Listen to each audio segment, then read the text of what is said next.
in a quiet hall of the Ashmolean Museum in Oxford rests an object that should not exist. It is a four-sided clay prism, baked hard by time, covered with lines of wedge-shaped impressions that speak a language older than history itself. The Weld-Blundell prism, as it is known, carries a story that stretches far beyond the walls that contain it. It is a voice from ancient Sumer, a civilization that rose in the southern plains of Mesopotamia, where the rivers Tigris and Euphrates carved fertile paths through what is now Iraq. The prism is small enough to hold in one hand, yet its message claims dominion over hundreds of millennia. On its surface is written the Sumerian King List, a record of kings and dynasties that ruled the world long before the pyramids, long before the great epics, long before writing itself had reached its full form. The script etched upon it, known as cuneiform, was pressed into the soft clay by a reed stylus more than 3,800 years ago, sometime around 1,800 years before the Common Era. And yet, what it records belongs to a world that supposedly existed long before that, in an age when, as the text begins, after kingship descended from heaven, Eridu became the seat of kingship. Those words carry an unsettling gravity. The scribes who carved them did not believe they were writing fiction. They were recounting the lineage of rulers who, according to the list, reigned for tens of thousands of years each, together spanning 241,200 years before a great flood wiped away the first world. To read those numbers aloud feels like invoking something impossible. How could ancient humans believe that mortal kings ruled for time scales longer than all of recorded civilization combined? Each side of the prism holds several columns of text. Together they preserve a complete version of the King List, one of at least 16 copies known to archaeologists, though most are broken or fragmentary. The Weld-Blundell prism is the only one still intact, its four sides perfectly preserved. It is written in Sumerian, the world's oldest known written language, and though many copies were found across Mesopotamia, this particular tablet stands as the best window into what the Sumerians thought their history to be. At first glance, it reads like any royal chronicle, names of kings, lengths of reigns, cities of rule. But as one moves down the columns, the years stretch into the absurd. The first king, Alulim of Eridu, is said to have ruled for 28,800 years. The second, Alalgar, for 36,000 years. The pattern continues through 8 kings, whose combined reigns total 241,200 years. Only after that unfathomable span does the list mention the flood that swept over the land, an event that reset kingship and history itself. To a modern mind, trained in logic and evidence, this sounds like mythology, not record keeping. Yet the Sumerians were meticulous recorders of grain, trade, astronomy and law. They invented writing to preserve quantities and contracts, not to spin fantasies. So why did these precise scribes commit to clay such impossible chronologies? Was it symbolic, a code for something else? Or did they truly believe their earliest rulers lived lives measured not in years, but in cosmic cycles? Standing before the prism, one cannot escape the feeling of a riddle hidden within its sharp-edged form. The baked clay glows softly under museum light, its faint reddish hue recalling the colour of ancient fires.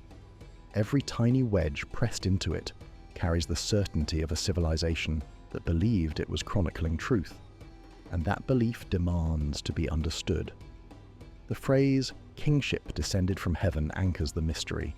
In Sumerian thought, heaven was not a distant realm of clouds, but the domain of the divine powers that governed the cosmos. To say kingship descended from there implied that authority itself was not born among men, but bestowed upon them by beings greater than themselves. The King List does not separate religion from governance. It presents rule as a sacred inheritance, a continuity between gods and humans. When we read that kings ruled for tens of thousands of years, we must step into the Sumerian worldview to comprehend it. For them, time was not a linear arrow stretching from past to future. It was a cycle of divine order, repeating patterns of creation, destruction, and renewal. A reign of 36,000 years might not mean 36,000 solar years as we count them today. It could represent a cycle of celestial events, a metaphor for cosmic balance maintained by divine rulers. Or perhaps, more simply, it reflected a poetic exaggeration meant to honor the grandeur of the first kings who bridged the gap between gods and mortals. Still, the persistence of such enormous figures across multiple copies of the King List suggests more than mere metaphor. Scholars have proposed that the numbers could encode astronomical knowledge. The Sumerians observed the heavens with precision. They tracked planetary movements, recorded eclipses, and recognized the rhythmic dance of celestial bodies across the sky. Some have argued that the long reigns correspond to cycles of precession or alignments of planets, translated into symbolic durations of kingship. Whether that is true remains uncertain, but it reflects the Sumerian tendency to link human order to cosmic order. What gives the prism its haunting power is its blend of the familiar and the unfathomable. The Sumerians were real, their cities excavated, their art displayed in museums. Their language has been deciphered. Their legal codes, economic records, and personal letters have been read and translated. Yet this same culture that gave the world mathematics, astronomy, and law also claimed that before the flood, kings ruled for time spans longer than geological epochs. How can these two sides of Sumer coexist? Archaeologists often describe the Weld-Blundell prism as a synthesis of myth and history. Some of the kings it lists, particularly after the flood, correspond to rulers known from other inscriptions and archaeological evidence. That dual nature makes the tablet both credible and confounding. It records real dynasties while reaching back into an age that defies all reason. The prism therefore stands at the boundary between what we can prove and what we can only imagine. It is both a historical artifact and a mythological map. It tells us that the Sumerians did not see their past as a series of random events, but as a deliberate unfolding of divine will. Kingship was a sacred current flowing from the heavens through the city of Eridu and down the generations of humankind.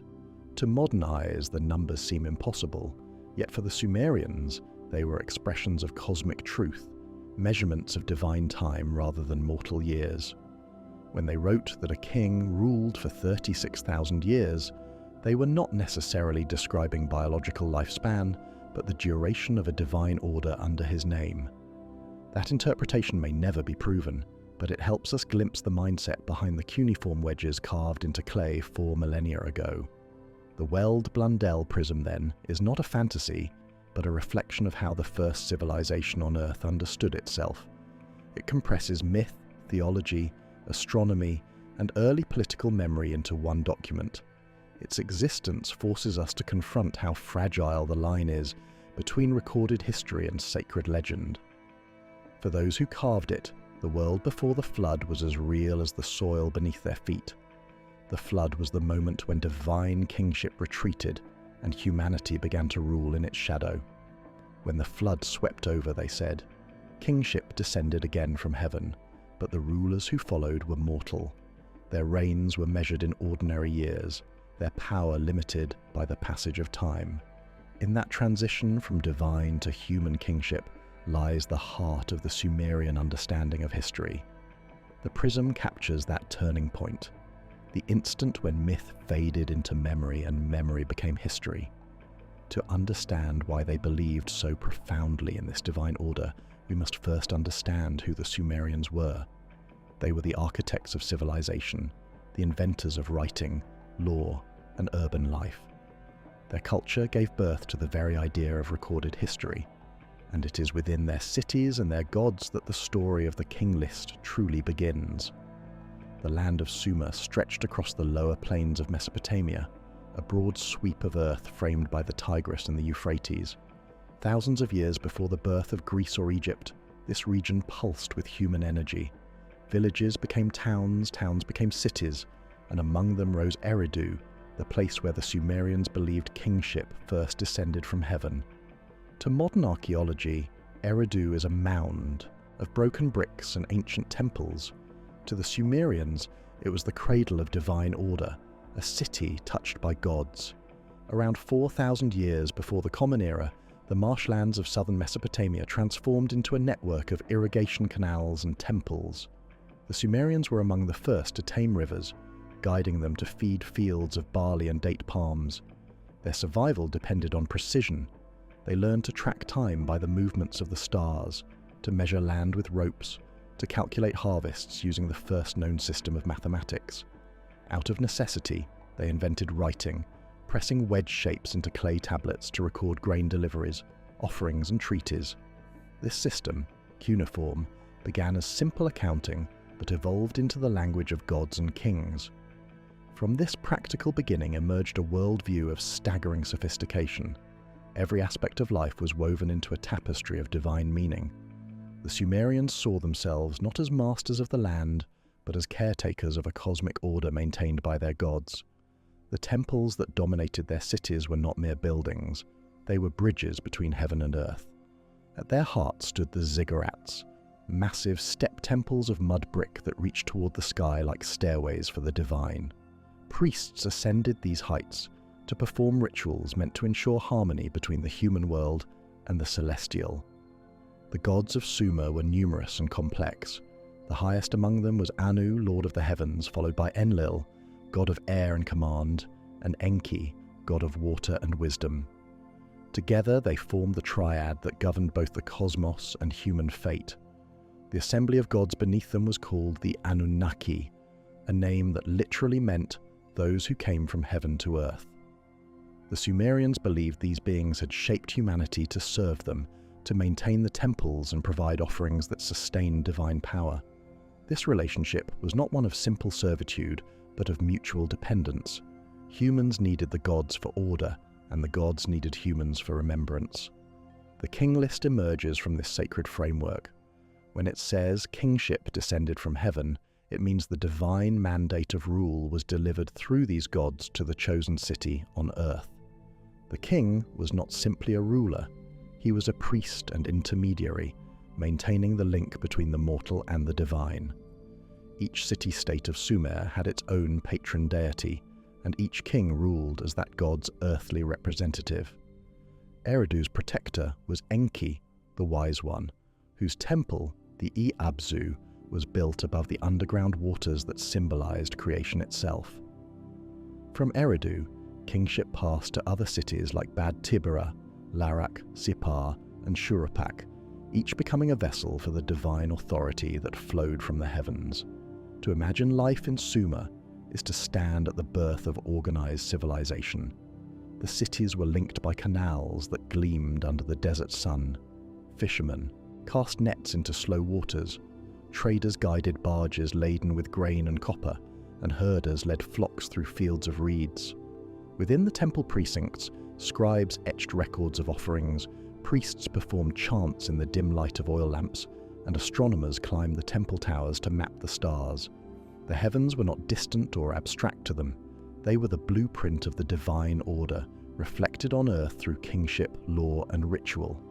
When the Sumerians looked at the sky, they saw patterns of meaning rather than empty space. Each star was a sign, each planet a messenger. They recorded the rising and setting of Venus, tracked the path of Jupiter, and measured the cycles of the moon with astonishing accuracy. In their mathematics, they used a base 60 system, a structure that still survives in how we divide time into 60 minutes, and a circle into 360 degrees. This numerical language shaped how they expressed all quantities, even time. When they wrote of kings ruling for 36,000 years, it may have been their way of encoding cosmic cycles using sacred numbers derived from celestial observation. It is here that the line between myth and science blurs. To the Sumerians, there was no separation between the two. The sky was not a void to be measured, it was a living system infused with purpose. The priest astronomers of Sumer were scientists in the truest sense of the word, observers seeking patterns and laws, but their conclusions were couched in divine language. A reign of 36,000 years may have referred to the completion of a great astronomical cycle, perhaps linked to the slow precession of the heavens that modern astronomers would only quantify many millennia later. The power of the Sumerian King List lies in this duality. It is both a record of rulers and a coded reflection of cosmic order. The Sumerians may not have been claiming literal longevity for their kings, but expressing the magnitude of divine authority in the only terms grand enough to fit it: eternity itself. Yet, to dismiss the entire account as symbolism would be to overlook the very real conviction with which it was written. The scribes who inscribed those words believed they were preserving the truth of their ancestors, not fabricating myth. To them, the age before the flood was a real epoch when gods and men walked together. The prism's claim that kingship descended from heaven echoes through every later civilization. In Egypt, the pharaohs would call themselves sons of Ra, ruling by divine right. In China, emperors would rule under the mandate of heaven. In the Hebrew scriptures, kings and prophets would speak of authority granted by God. The Sumerians began this pattern, binding the legitimacy of rule to the celestial. For them, earthly order was valid only if it mirrored the order of the heavens. The King List is therefore not only a record of names and numbers, but a declaration of universal law. The more we examine it, the clearer it becomes that the tablet reflects both mythic memory and political philosophy. By tracing kingship from city to city, it reinforces the unity of Sumer while acknowledging its diverse centers of power. Each shift in kingship corresponds to the rise and fall of real urban dynasties. Yet by casting these transitions in divine terms, the Sumerians gave their political history the weight of cosmic inevitability. To rebel against a king was to rebel against the heavens. To honor the king was to maintain harmony with the universe. In this way, the prism serves as both document and doctrine. It teaches that human rule is an echo of divine order. It asserts that before the flood, when the gods themselves walked the earth, kings were nearly immortal because they ruled in direct communion with the heavens. After the flood, when the connection was severed, human lifespans and powers diminished. The long reigns, the divine descent, and the flood together form a grand narrative of creation, fall, and renewal. The more archaeologists uncover of Sumer's cities, the more pieces of this worldview emerge. Excavations at Ur and Shuruppak reveal flood layers, sediment that may correspond to a real event around 2,900 years before the Common Era. To the people of that time, a catastrophic flood would have been not just natural disaster, but cosmic judgment. The world they knew would have been washed clean, and the survivors would see themselves as heirs to a new age. Thus, the King List's phrase, "After the flood had swept over, kingship descended again from heaven," is both historical and symbolic. It marks the transition from a lost divine world to the mortal civilization that followed. The mystery of the Weld-Blundell prism lies not only in its numbers but in its endurance. It has survived 4,000 years of erosion, war and forgetfulness to rest now behind glass, whispering of an age that humanity has long forgotten. It stands as the first attempt by humans to chronicle their own existence in a timeline that unites heaven and earth. The story it tells is not simply about kings, it is about humanity's search for meaning in the vast span of time. The next step in understanding this enigma is to look beyond the artifact itself and examine the civilization that produced it, the people who transformed the marshes of Mesopotamia into the world's first cities, who built temples for their gods and watched the stars to discern their destiny. Only by walking among the ruins of their cities can we begin to grasp how such a story could have been born. The story of the Sumerian King List does not end with the words etched into the prism. It extends into the silence that follows, the silence of broken tablets, of temples buried beneath layers of dust, of rivers that have changed their courses and forgotten the cities they once nourished. The more we study Sumer, the more we realize that their understanding of history was unlike our own. They did not divide the past into ages of stone or bronze. They divided it into eras of divine presence and divine absence. What we call myth, they called memory. In their worldview, time itself was not a linear sequence but a living rhythm.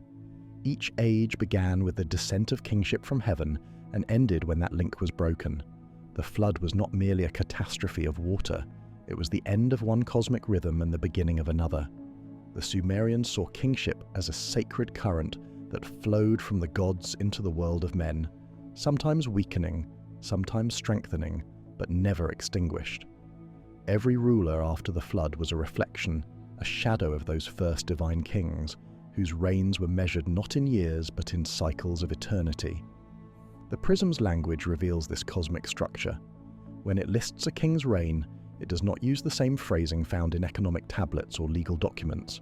It uses ritual language, formulaic and repetitive, as if reciting a litany. Each entry is a prayer disguised as a record. Each name, each number is a key in a pattern of continuity that the Sumerians believed kept the world in order. Writing was not simply a tool, it was a form of creation. To inscribe something on clay was to make it real. The Weld-Blundell prism is therefore not just a chronicle of past events. It is an invocation meant to preserve the cosmic link between heaven and earth. To stand before it is to sense the ambition of the first civilization to write its own origin story. Long before philosophy or theology were separate disciplines, the Sumerians were already asking the same questions that still haunt us. Where did power come from? Why do civilizations rise and fall? What is the connection between the heavens above and the world below? Their answer was the King List. It told them that everything on Earth, every city, every dynasty, every human achievement was part of a divine pattern. The prism's geometry, with its four sides converging toward a single point, mirrors that belief. It is a physical symbol of the unity of divine order in human history. Modern archaeologists read the cuneiform wedges with the precision of scientists, but even the most skeptical cannot escape the sense of wonder it evokes. Here, pressed into clay by human hands nearly 4 millennia ago, is the oldest continuous record of kingship on Earth. It begins in myth and ends in history. Its earlier entries belong to an age before the flood. Its later ones align with archaeological evidence of real rulers who lived and died. Between those two realms lies a boundary that is not fully understood, a thin line where myth bleeds into memory. The prism's existence forces us to confront a deeper question about the nature of knowledge. How much of what we call myth was once considered fact? How much of our own history will one day be seen as legend? When the Sumerians wrote of kings ruling for thousands of years, they were expressing continuity, not exaggeration. To them, the first kings were not men but manifestations of divine order. Their reigns lasted as long as that order endured. When chaos rose, the flood came. When balance was restored, kingship descended again. Archaeology has uncovered hints that lend weight to parts of their story. Excavations at Shuruppak and Ur reveal flood layers dated to roughly the same period. These layers show evidence of a massive inundation that disrupted human settlement. Whether that flood was local or widespread remains debated, but to the Sumerians it was cosmic. It was the turning of the world's clock, the moment the gods washed away the corruption of an earlier age. The King List's abrupt transition from impossible reigns to plausible ones mirrors that transformation from divine myth to human history. What makes the tablet so compelling is its refusal to separate these realms. For the Sumerians, the divine and the human were part of one continuum. The gods were not distant creators but active participants in the human story. Enki, the wise god of Eridu, taught humans the arts of civilization. Enlil granted kingship and law. Anu maintained the celestial order. These deities were present in every act of governance and worship. The King List's first line, "After kingship descended from heaven," is therefore not poetry. It is theology expressed as history. Even the flood itself carries this dual meaning. The Sumerian flood myth, preserved in later works such as the Epic of Gilgamesh, tells of Ziusudra, the last king before the flood, who was chosen by the gods to survive the deluge. Afterward, he was granted eternal life. His story parallels the biblical account of Noah and may have inspired it. The flood thus becomes both an ending and a rebirth. Kingship re-emerges, but it is diminished. Humanity now rules under the watchful eyes of gods who no longer walk openly among them. In this way, the King List reflects the universal human longing to connect with a lost golden age. Every civilization preserves some memory of an earlier time when gods lived among mortals, when life was purer and longer, when the world was new. The Sumerians gave this longing form and order. They turned it into a sequence of names and numbers, anchoring the ineffable in the permanence of clay. Through their tablets, they made myth tangible. The Weld-Blundell prism is their testament to the idea that history began not with men, but with heaven itself. As centuries passed, the Sumerians faded into the empires that followed. The Akkadians, Babylonians, and Assyrians inherited their gods and their language. Yet the King List endured, copied and recopied by scribes who may not have fully understood its origins, but still revered its authority. In each retelling, the core remained unchanged. Kingship descended from heaven, the flood swept over, and history resumed. The structure of that story shaped how later civilizations perceived their own legitimacy. Every ruler sought to connect his power to divine sanction. Every empire claimed to continue a cosmic mandate. Today, when we look at the prism through the glass of the museum case, we are seeing not only an artifact but a mirror. It reflects our own need to impose order on the chaos of time.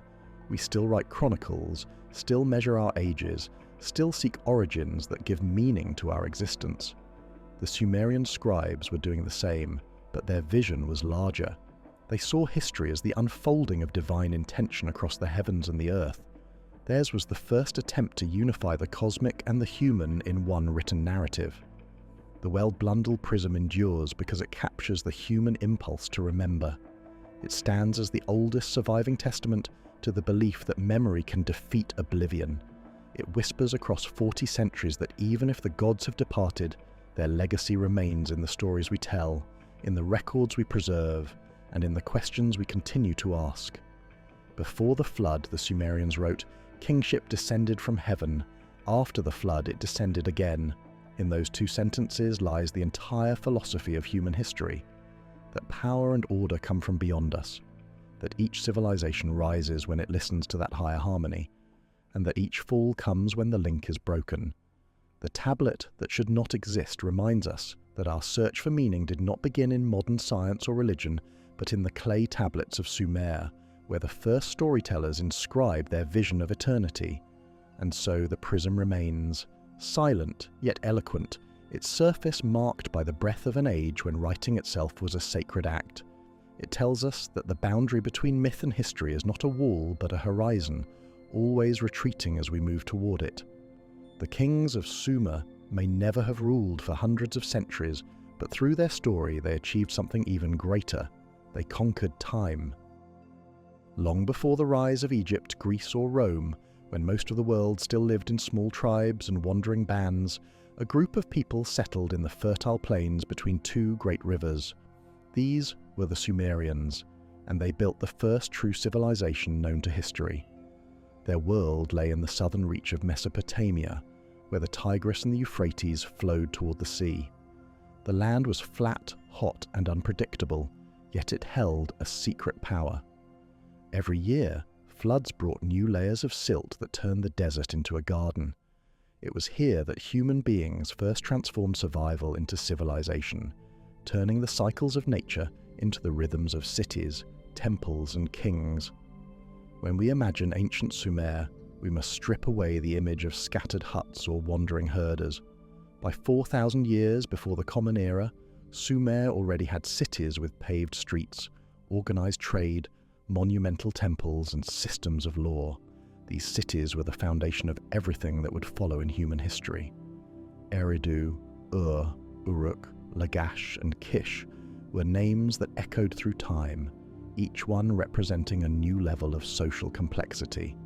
Their ruins still rise above the desert today as great mounds of broken brick called tells, silent witnesses to the birth of civilization.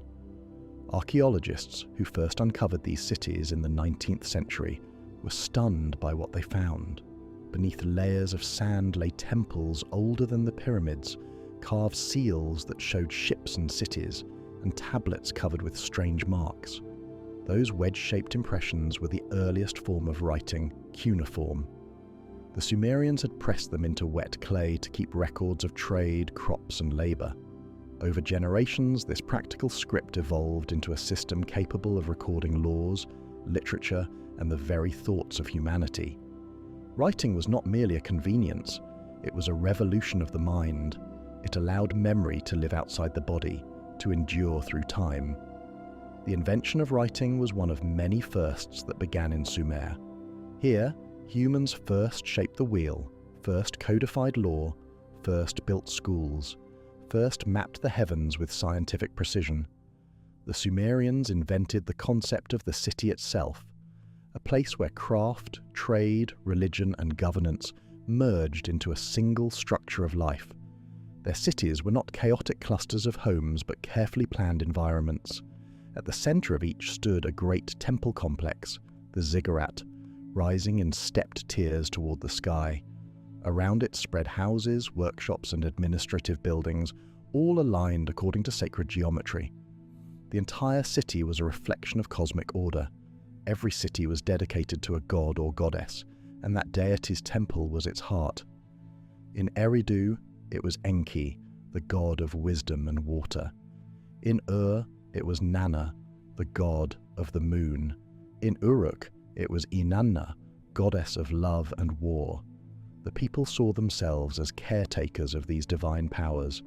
Their work, their rituals, even their wars were offerings to the gods. The priests who served the temples were the first administrators and scientists. They measured land for taxation, calculated celestial movements, and managed the economy. The boundary between religion and government did not yet exist. Life in Sumer was organized around the belief that humanity existed to maintain the gods' creation.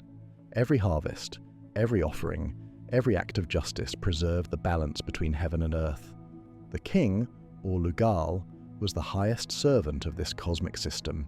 He was not a ruler by personal ambition, but by divine appointment. His authority flowed from the same heavenly source described in the King List. When the Sumerians wrote that kingship descended from heaven, they meant that it was part of the divine order, an extension of the same forces that moved the stars and rivers. This vision gave rise to a civilization of astonishing stability and creativity. The Sumerians were not conquerors by nature. They were builders, engineers, and thinkers. Their irrigation systems turned desert into farmland. Their merchants sailed down the Persian Gulf, trading with peoples as far as Oman and the Indus Valley. Their craftsmen worked copper, gold, and lapis lazuli into objects of intricate beauty. Their mathematicians invented place value and the concept of zero in a base 60 system that still shapes how we measure time today. What made their civilization so remarkable was its unity of purpose. Every act of daily life was connected to a sacred framework. To plant a field was to honor Enki, to weave cloth was to serve Inanna, to record a contract was to invoke Nabu, god of writing. The Sumerians lived within a universe of divine symbols. Even their language reflected this worldview. Words for justice, truth, and balance were linked directly to celestial and natural order. In their eyes, humanity was not separate from the cosmos, but part of its breathing pattern. The discovery of Sumer rewrote our understanding of human history. Before its excavation, scholars believed that civilization had begun in Egypt or along the Indus River. The revelation that a far older culture existed beneath the sands of southern Iraq stunned the academic world. It forced a new question: how could such complexity appear so suddenly? There was no earlier prototype, no gradual development from primitive to advanced. The first civilization emerged almost fully formed, as if it had been inspired by something beyond ordinary human evolution. To the Sumerians, that inspiration was literal. They said the gods had taught them everything. In their myths, the Anunnaki were the bringers of knowledge. They taught humans how to farm, how to build, how to write. They were the architects of civilization. In the modern imagination, the Anunnaki have been reinterpreted in many ways, from gods to extraterrestrial visitors. But in the Sumerian understanding, they were divine intelligences, manifestations of cosmic forces rather than physical beings. Their descent from heaven symbolized the arrival of order and understanding into a world of chaos. The Sumerians did not see time as a straight path, but as a sacred cycle. Cities rose and fell, dynasties came and went, but kingship always returned to earth. The flood that ended the first world was not a punishment alone. It was part of the renewal that kept the universe balanced. In their eyes, destruction was a form of creation.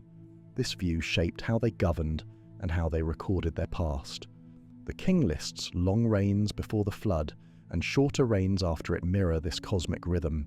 Each era of kingship corresponded to a different balance between divine and human power. Archaeologists have traced the rise of Sumer's cities through layers of mud brick and pottery.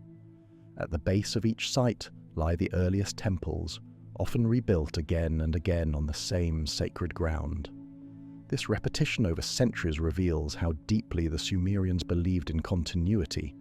They did not abandon their holy places even when dynasties changed or disasters struck. To rebuild the temple was to restore order to the world. Every brick carried a prayer. Every foundation stone bore the king's name, linking him eternally to the divine architecture of creation. The daily life of a Sumerian was both ordinary and sacred. Children learned to write in schools attached to temples, copying proverbs and hymns on clay tablets. Farmers worked in fields divided by canals, their schedules set by the stars. Merchants haggled in bustling markets, exchanging goods from distant lands. Women managed households and participated in temple rituals, some even serving as priestesses or scribes. The society was intricate, organized, and surprisingly modern in its sense of law and order. Their code of justice, known from later successors like Ur-Nammu and Hammurabi, drew directly from Sumerian concepts of fairness and cosmic balance. Justice was not merely a human invention, but a reflection of divine will. When a king enforced law, he was acting on behalf of the gods. To live righteously was to live in harmony with the structure of the universe. As we trace the origins of their civilization, we find that the Sumerians were not isolated. They traded ideas and goods with neighboring cultures, influencing and being influenced in return. Yet their core vision remained unique, the belief that the world was a living system governed by order descending from heaven.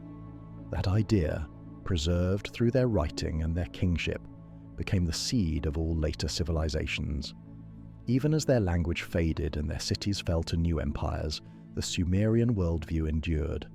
It survived in the Akkadian hymns, in the Babylonian epics, in the Hebrew scriptures, and in the very structure of how humans organize societies.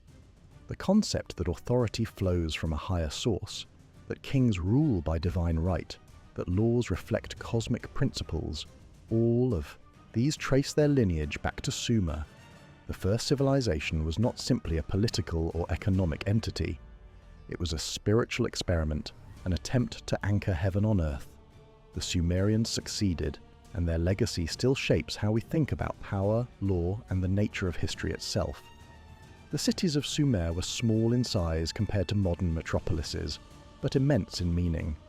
Each city was a universe unto itself, a carefully ordered reflection of divine structure. From above, a Sumerian city would have appeared as concentric layers. At the core stood the temple complex, then the administrative buildings, then the houses of the wealthy, then the humbler dwellings, and finally the fields stretching out to the horizon. The ziggurat, towering over all, was the bridge between heaven and earth. Its stairways symbolized the ascent of the human soul toward the divine, while its base represented the foundation of the cosmos. The people believed that as long as the ziggurat stood firm, the world would remain in harmony. Within these sacred centers, daily life unfolded in rhythms both practical and spiritual. Scribes sat cross-legged on clay benches, inscribing tablets that recorded grain yields, trade accounts, or hymns to the gods. Bakers prepared offerings of bread for temple rituals. Musicians played lyres and drums during ceremonies meant to please the divine. The temple was not only a place of worship, but also a hub of economy, science, and governance. The priests who managed it were among the first bureaucrats in history, ensuring that both divine and human order were maintained. Among the greatest of Sumerian cities was Uruk, often called the first true metropolis. It was here, according to legend, that the great king Gilgamesh ruled, a figure who would later become immortal in one of the world's oldest epic tales. Archaeology has confirmed that Uruk was vast and powerful. At its height, around 3,000 years before the Common Era, it may have held 50,000 people, a staggering number for its time.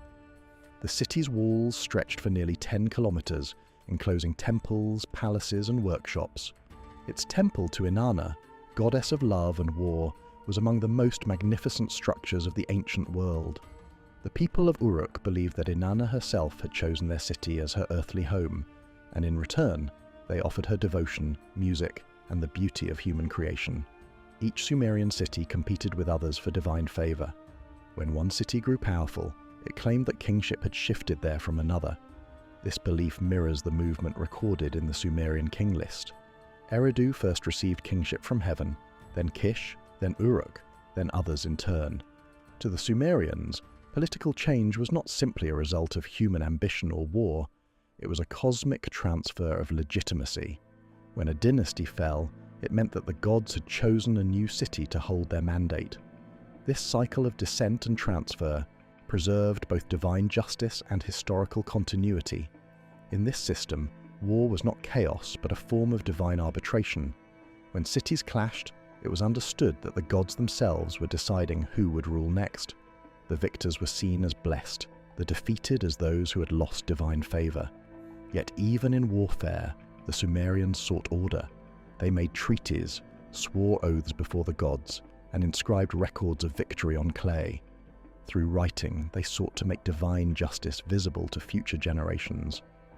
The discovery of these records has given modern scholars an unparalleled view into the mind of the first civilization.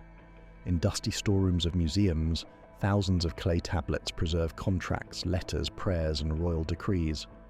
Reading them reveals a society both distant and familiar. A merchant complains about a delayed shipment of copper from Dilmun. A farmer petitions a temple official for fairer water distribution. A student struggles with his lessons, copying lines of Sumerian proverbs again and again.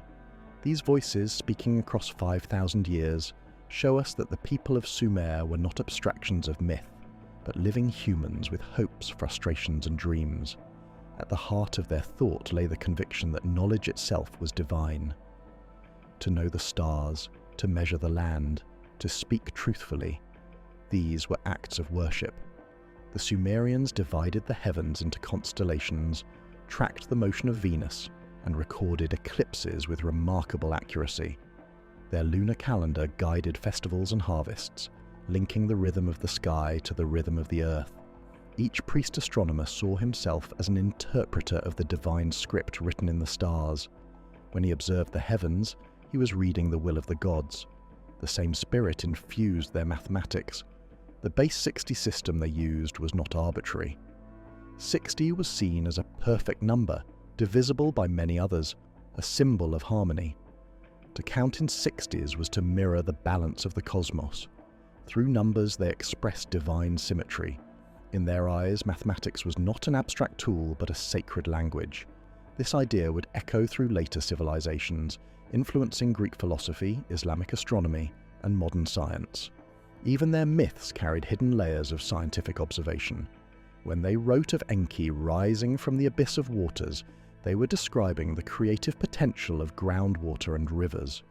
When they spoke of Inanna descending into the underworld and returning again, they were reflecting the cycle of the moon and the renewal of fertility. Myth and science were two sides of the same understanding. The gods were the principles by which nature operated, personified in stories so that humans could comprehend them. Over time, Sumer became a network of city-states, each with its own ruler, army, and god. Cooperation and rivalry existed in equal measure. The land prospered, yet it was fragile. The irrigation that sustained the fields also led to the slow accumulation of salt in the soil. As the centuries passed, harvests declined. Some cities were abandoned, others rose in their place. But the idea of civilization, the fusion of divine order and human ingenuity, never died. It passed from Sumer to Akkad, from Akkad to Babylon, from Babylon to every empire that followed. The Sumerians themselves gradually vanished as a distinct people, absorbed by their neighbors, yet their language and ideas endured for nearly 2,000 years after their fall. Students in Babylonian schools still copied Sumerian texts long after the spoken language had disappeared. The King List, copied again and again, remained a sacred record of humanity's divine origins. In every later culture that traced its lineage to Mesopotamia, The Sumerians were remembered as the first, the ones who brought order from chaos. When we look back at them now, we are not merely studying an ancient people. We are looking at the blueprint of our own world.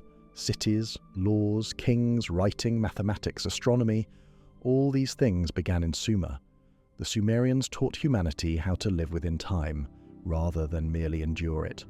They showed that memory could be preserved, that truth could be written, that the gods could be served through knowledge. Their legacy is not just in the ruins they left behind, but in the way we still organize our lives. Every time we divide an hour into 60 minutes, we echo their mathematics. Every time we write a contract or record a law, we follow their example. Every map of stars, every calendar, every monument is a faint reflection of their belief that heaven and earth are bound by the same patterns. The Sumerians did not call themselves ancient. They saw themselves as part of an eternal cycle. To them, the gods had created civilization not once but continuously, each generation renewing the covenant between heaven and earth.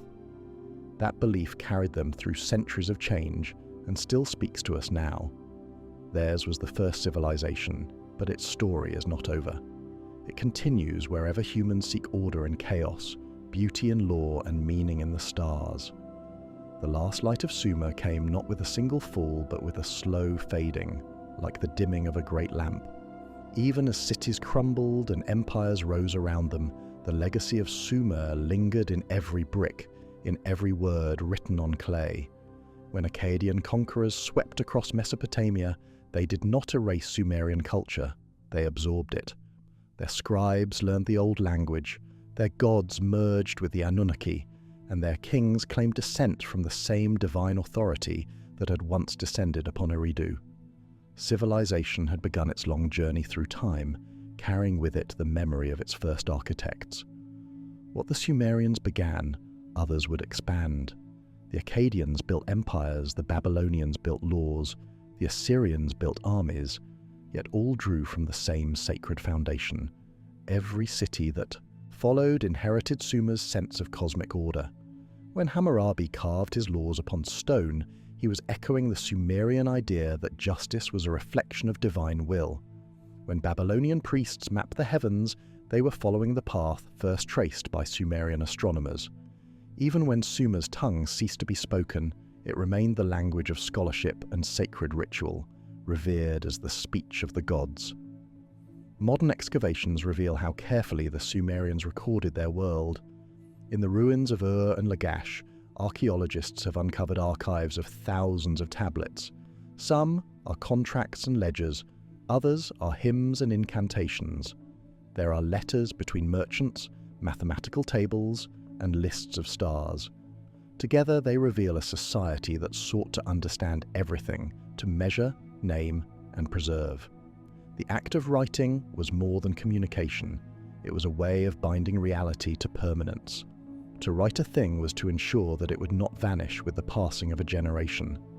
Through these tablets, the Sumerians achieved what no people before them had managed. They conquered forgetting. Their understanding of the universe was both mystical and empirical. They saw the world as a great organism, alive with divine intelligence. The sky was the body of Anu, the air the breath of Enlil, the waters the wisdom of Enki. Humanity lived within that divine body, sustained by its rhythms and subject to its will. Yet they also studied those rhythms with precision. They measured the length of the year, divided the day into hours, and mapped the heavens so carefully that modern scholars can trace their observations to specific celestial events. For them, science and religion were not opposites. They were one and the same pursuit, the search for order in the face of chaos. This fusion of observation and faith gave birth to the first philosophy of existence.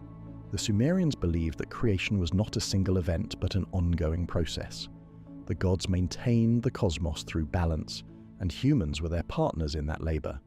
To neglect one's duty, to lie, to act unjustly, was to disrupt that balance and invite destruction. Their myths, far from mere stories, were warnings and lessons written in divine language. The tale of Inanna's descent into the underworld taught that life and death are part of one cycle. The story of Enlil and Ninlil showed that order arises from consequence. The flood narrative reminded humanity that corruption leads to renewal through destruction. In these ancient ideas lie the seeds of later religions and philosophies. The concept of divine law, the moral duty of rulers, the cycle of death and rebirth, all trace their ancestry to Sumer.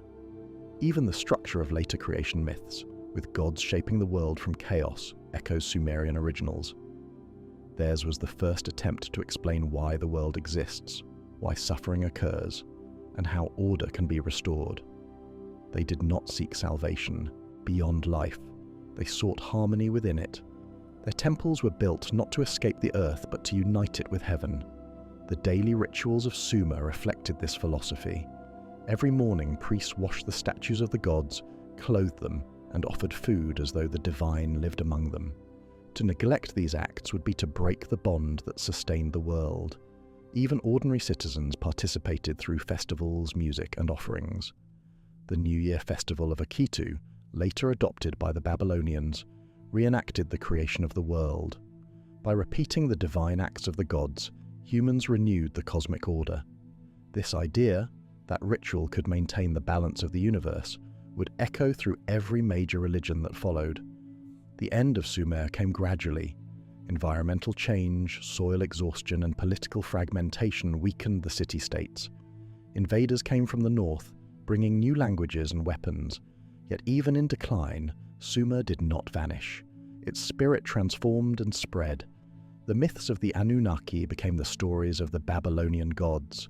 The flood of Ziusudra became the flood of Utnapishtim, then of Noah. The Sumerian hymns became the foundation of later psalms and prayers. Civilization itself carried their essence forward, as though the gods of Sumer had ensured that their creation would never truly die. When we speak of the dawn of history, we are really speaking of Sumer. Every calendar, every contract, every system of governance is a descendant of their thought. The Sumerians invented time as we understand it, not in the sense of counting days, but in giving time meaning. They saw history as a dialogue between heaven and earth, a record of divine descent and human aspiration. The Sumerian King List, that strange and haunting tablet from the previous chapter, is not an anomaly. It is the purest expression of their worldview. It is history written with the vocabulary of eternity. In the end, the true miracle of Sumer is not its temples or its mathematics, but its memory. Across 5,000 years through war, fire, and flood, their words have survived. They speak of a people who believed that knowledge itself was sacred, that writing could capture the breath of the gods, and that the relationship between heaven and earth was the essence of civilization. We are their inheritors, whether we know it or not. Every time we record an idea, seek a pattern in nature, or imagine our origins, we are continuing the work they began. The first civilization was not only the beginning of cities and kings, it was the awakening of human consciousness. In their quest to understand the heavens, the Sumerians discovered themselves. They looked at the stars and saw reflections of their own order, their own fragility, and their own longing for eternity. That discovery changed the world forever. Thus, when the Sumerian scribes wrote that kingship descended from heaven, they were not describing a single moment. They were describing the eternal truth of civilization itself, that knowledge, order, and meaning are gifts from above, entrusted to humankind to preserve. Theirs was the first civilization, and though their cities have turned to dust, their idea endures. The opening line of the Sumerian King List stands among the most haunting words ever pressed into clay. After kingship descended from heaven, Eridu became the seat of kingship. It is a sentence so simple that its meaning might seem clear, yet within those few words lies the foundation of an entire worldview. To the Sumerians, kingship was not a human invention. It was not the result of conquest or consensus. It was a gift, or perhaps a burden, bestowed from the heavens upon the earth. It came from the same realm as the stars and the gods, descending through invisible channels of fate to manifest in a chosen city. In this single idea, the Sumerians united their politics, their religion, and their understanding of the cosmos. To modern readers, the notion that rule could descend from heaven may seem purely symbolic, but to the Sumerians, it was literal truth. The heavens were not a distant void. They were the domain of divine intelligence, the source of order in a universe otherwise prone to chaos. When they said kingship descended, they meant that a thread of cosmic authority connected their world to the divine. Without it, society would dissolve, law would falter, and time itself would lose meaning. The king was not merely a man, he was the vessel through which this celestial order flowed. Eridu, named in the text as the first city to receive kingship, was sacred ground long before it was a city. Archaeological layers show temples built one atop another for nearly 2,000 years. The earliest shrine, dating back to the 6th millennium before the Common Era, was a simple structure of reed and mud, yet it stood upon a platform aligned to the stars. Each successive generation rebuilt it, expanding its walls, adding altars and courtyards, until it became a towering ziggurat dedicated to Enki, god of wisdom, and the freshwater abyss. To the Sumerians, Eridu was not only the first city but the first point of contact between heaven and earth. From Eridu, kingship was said to have passed to other cities: Bad Tibira, Larak, Sippar, and Shuruppak. The list names 8 kings who ruled before the Great Flood. Their reigns span unimaginable durations: 28,800 years, 36,000 years, 21,000 years. In total, 241,200 years of divine kingship. To us, these numbers defy reason, but to the Sumerians they conveyed the timelessness of divine order. A reign lasting tens of thousands of years was not meant to describe human longevity, but the enduring stability of heaven's law upon earth. Each of these antediluvian cities was more than a political center. It was a reflection of cosmic hierarchy. Eridu represented wisdom and creation. Bad Tibira symbolized craftsmanship and the labor of civilization. Larak was the seat of guardianship. Sippar embodied light and justice. Shuruppak was the city of revelation and destiny, the last before the flood.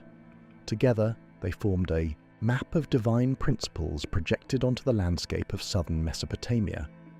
The sequence of their rule traced the descent of cosmic authority through time, ending only when the flood erased the old world. This concept of divine kingship would echo through every civilization that followed. In Egypt, the pharaoh was the living Horus, the embodiment of divine power on earth. In China, emperors ruled under the mandate of heaven, their legitimacy tied to celestial balance. Even in the Hebrew scriptures, kings like David and Solomon were described as chosen by God. The idea that earthly power derives from a higher source began here, in the Sumerian plains, when someone pressed those first lines into wet clay. Yet the Sumerians did not separate religion from science, nor myth from observation. For them, the descent of kingship was not a single event, but a continuous process. The heavens were in constant dialogue with the earth. The stars moved, the planets shifted, and with each celestial cycle came new destinies. The king's task was to interpret these movements, to align human law with cosmic law. Priests watched the sky for omens, reading the heavens like a vast tablet written by the gods. When the planet Venus rose in the morning sky, it signaled favor. When eclipses darkened the moon, it warned of divine displeasure. Every decision, from war to harvest, was timed according to the messages of the sky. In this way, kingship was both a spiritual and scientific office. The ruler had to maintain harmony between the heavens and the human world. If drought struck or floods came too early, it was seen not as coincidence but as a sign that balance had been lost. The king was responsible not only for his people but for the order of nature itself. Rituals, offerings, and public works were all methods of restoring cosmic equilibrium. To rule badly was to threaten creation. To rule well was to keep the world alive. When the Sumerians spoke of kings who ruled for 36,000 years, they were describing more than time. They were describing perfection. The long reigns symbolized periods when heaven and earth were fully aligned, when divine and human purposes were indistinguishable. In later ages, as that connection weakened, reigns grew shorter. The flood marked the ultimate rupture. After it, kingship descended again, but now it was mortal. The divine thread was thinner, the cycles shorter, the balance harder to maintain. Humanity had entered history. This transition from divine to mortal kingship mirrors the broader shift from mythic consciousness to recorded history. The Sumerians were the first to bridge that divide. Their king list begins with the language of myth, but ends with verifiable rulers whose names appear in other records. Between the two lies the flood, a boundary both real and symbolic. Archaeological layers at Shuruppak and Ur reveal evidence of a massive flood around 2,900 years before the Common Era. Whether that event inspired the myth or merely echoed it, the parallel is unmistakable. The world before the flood belonged to gods. The world after belonged to men. The notion that kingship descended from heaven also contains a deeper philosophical insight. It suggests that authority is not created by humanity but discovered by it. Power is not invented, it is revealed. In this sense, the Sumerians anticipated later ideas about natural law and divine right. They understood governance as part of the structure of the cosmos. Just as the stars follow their courses, so must societies follow divine order. The King List is therefore not simply a chronicle of rulers, but a cosmological statement. Human civilization exists because the heavens willed it. The text's rhythm reinforces this sacred logic. Each entry follows a formula. In Eridu, Alulim became king and ruled for 28,800 years. Al-Algar ruled for 36,000 years. Eridu fell. Kingship was taken to Bad Tibera. This repetition is not monotony but ritual. It mirrors the cadence of incantations used in Sumerian temples. By repeating the cycle of kingship's descent, the scribes were reenacting the eternal transfer of divine power through time. Each word was a spell of continuity, a declaration that order would never cease so long as it was remembered. What we call history began as liturgy. The King List was not written to entertain or even to inform, it was written to sustain. The act of recording the succession of kings was itself a form of worship. By inscribing the names of rulers and their divine origins, the scribes reaffirmed the connection between heaven and earth. The tablet was a relic of faith as much as a record of power. This understanding cast new light on why the Sumerians might have believed their kings lived for tens of thousands of years. The long reigns are not exaggerations but affirmations. They proclaim that divine order is timeless, that heaven's authority does not age. When kingship resided in Eridu or Bad Tibera, it was not limited by human frailty. Only when it descended into the post-flood world did mortality become a measure of rule. Thus, the shortening of reigns through the centuries is not a historical anomaly, but a theological metaphor for humanity's separation from the divine. Even today, the phrase "kingship descended from heaven" resonates beyond archaeology. It speaks to an enduring question. Where does authority come from? Is it born from human agreement, or does it arise from something higher, something written in the order of the cosmos? The Sumerians answered with unwavering certainty. For them, power came from the sky. Their kings were not inventors of law, but its servants. Their cities were not accidents of geography, but reflections of a cosmic plan. Their entire civilization was an experiment in living according to heaven's design. The mystery of the King List remains. Was it history disguised as myth, or myth disguised as history? Perhaps it was both. The Sumerians may have encoded real memories of early rulers within a framework of divine narrative, or perhaps the earliest entries were symbolic from the start, representing cosmic epochs rather than human reigns. Whatever its origin, the text captures something essential about the human condition: the need to see meaning in power, to connect the structures of society with the patterns of the stars. The phrase that begins the tablet continues to echo across millennia. After kingship descended from heaven, Eridu became the seat of kingship. It is a declaration of faith, a reminder that civilization itself is a bridge between the infinite and the finite. Through it, the Sumerians offered the world its first theology of order, a vision in which the fate of humanity is written not only on the earth but also in the heavens above. The idea that kingship descended from heaven shaped every corner of Sumerian life. It defined their understanding of government, religion, and even morality. To live in Sumer was to inhabit a world where every action had cosmic meaning. The irrigation canal that carried water to the fields was an image of the celestial river that nourished the stars. The temple courtyard where offerings were laid before the gods mirrored the heavenly court where the Anunnaki gathered in judgment. The king stood at the center of this sacred geometry, the human embodiment of the divine pattern that held all things together. In the Sumerian language, the word for king, Lugal, literally meant great man, yet this greatness did not belong to him alone. It came from the gods, and his duty was to preserve their order upon the earth. The king's first responsibility was to maintain balance. He built temples to honor the gods, canals to ensure the fertility of the land, and walls to protect his people. He was both priest and engineer, ruler and servant. His success was measured not by conquest but by harmony. When the crops flourished and the rivers flowed gently, it was proof that the bond between heaven and earth remained strong. The earliest kings, whose names appear on the prism and other tablets, were remembered not only as rulers but as culture bearers. Alulim of Eridu, the first in the list, was said to have received from Enki the knowledge of kingship itself. Alalgar, his successor, ruled in a time of abundance and peace. These figures exist halfway between myth and memory, yet they express truths about the birth of civilization. Each represents a phase in humanity's learning: how to govern, how to build, how to sustain life beyond the instincts of survival. The cities that held kingship were not chosen at random. They followed a sacred geography. When the gods withdrew kingship from one city and granted it to another, it marked a new age. The Sumerians recorded this transfer as carefully as astronomers track the movement of the planets. Just as the heavens shift from one constellation to the next, so kingship moved from Eridu to Bad Tibera, from Bad Tibera to Larak, from Larak to Sippar, and from Sippar to Shuruppak. Each transfer signaled a new alignment between divine and human order. The end of Shurupak's rule would bring the flood, the great reset of the world. In this sequence of divine cities lies one of the oldest examples of historical consciousness.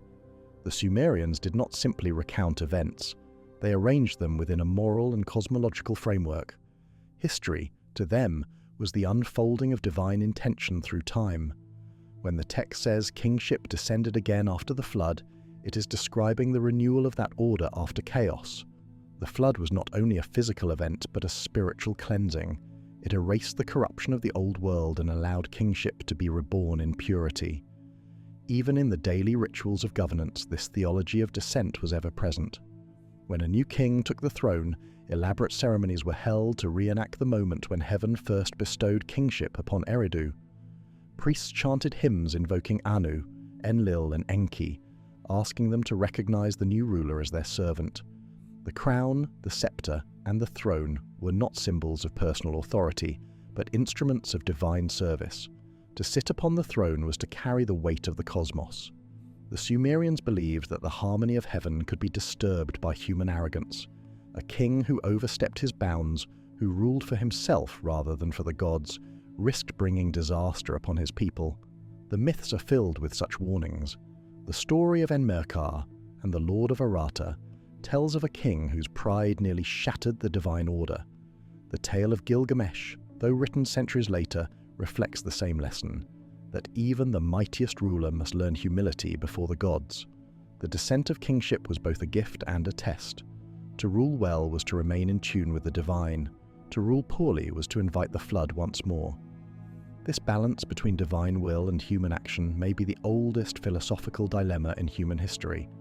The Sumerians were already asking questions that would later occupy the minds of prophets and philosophers.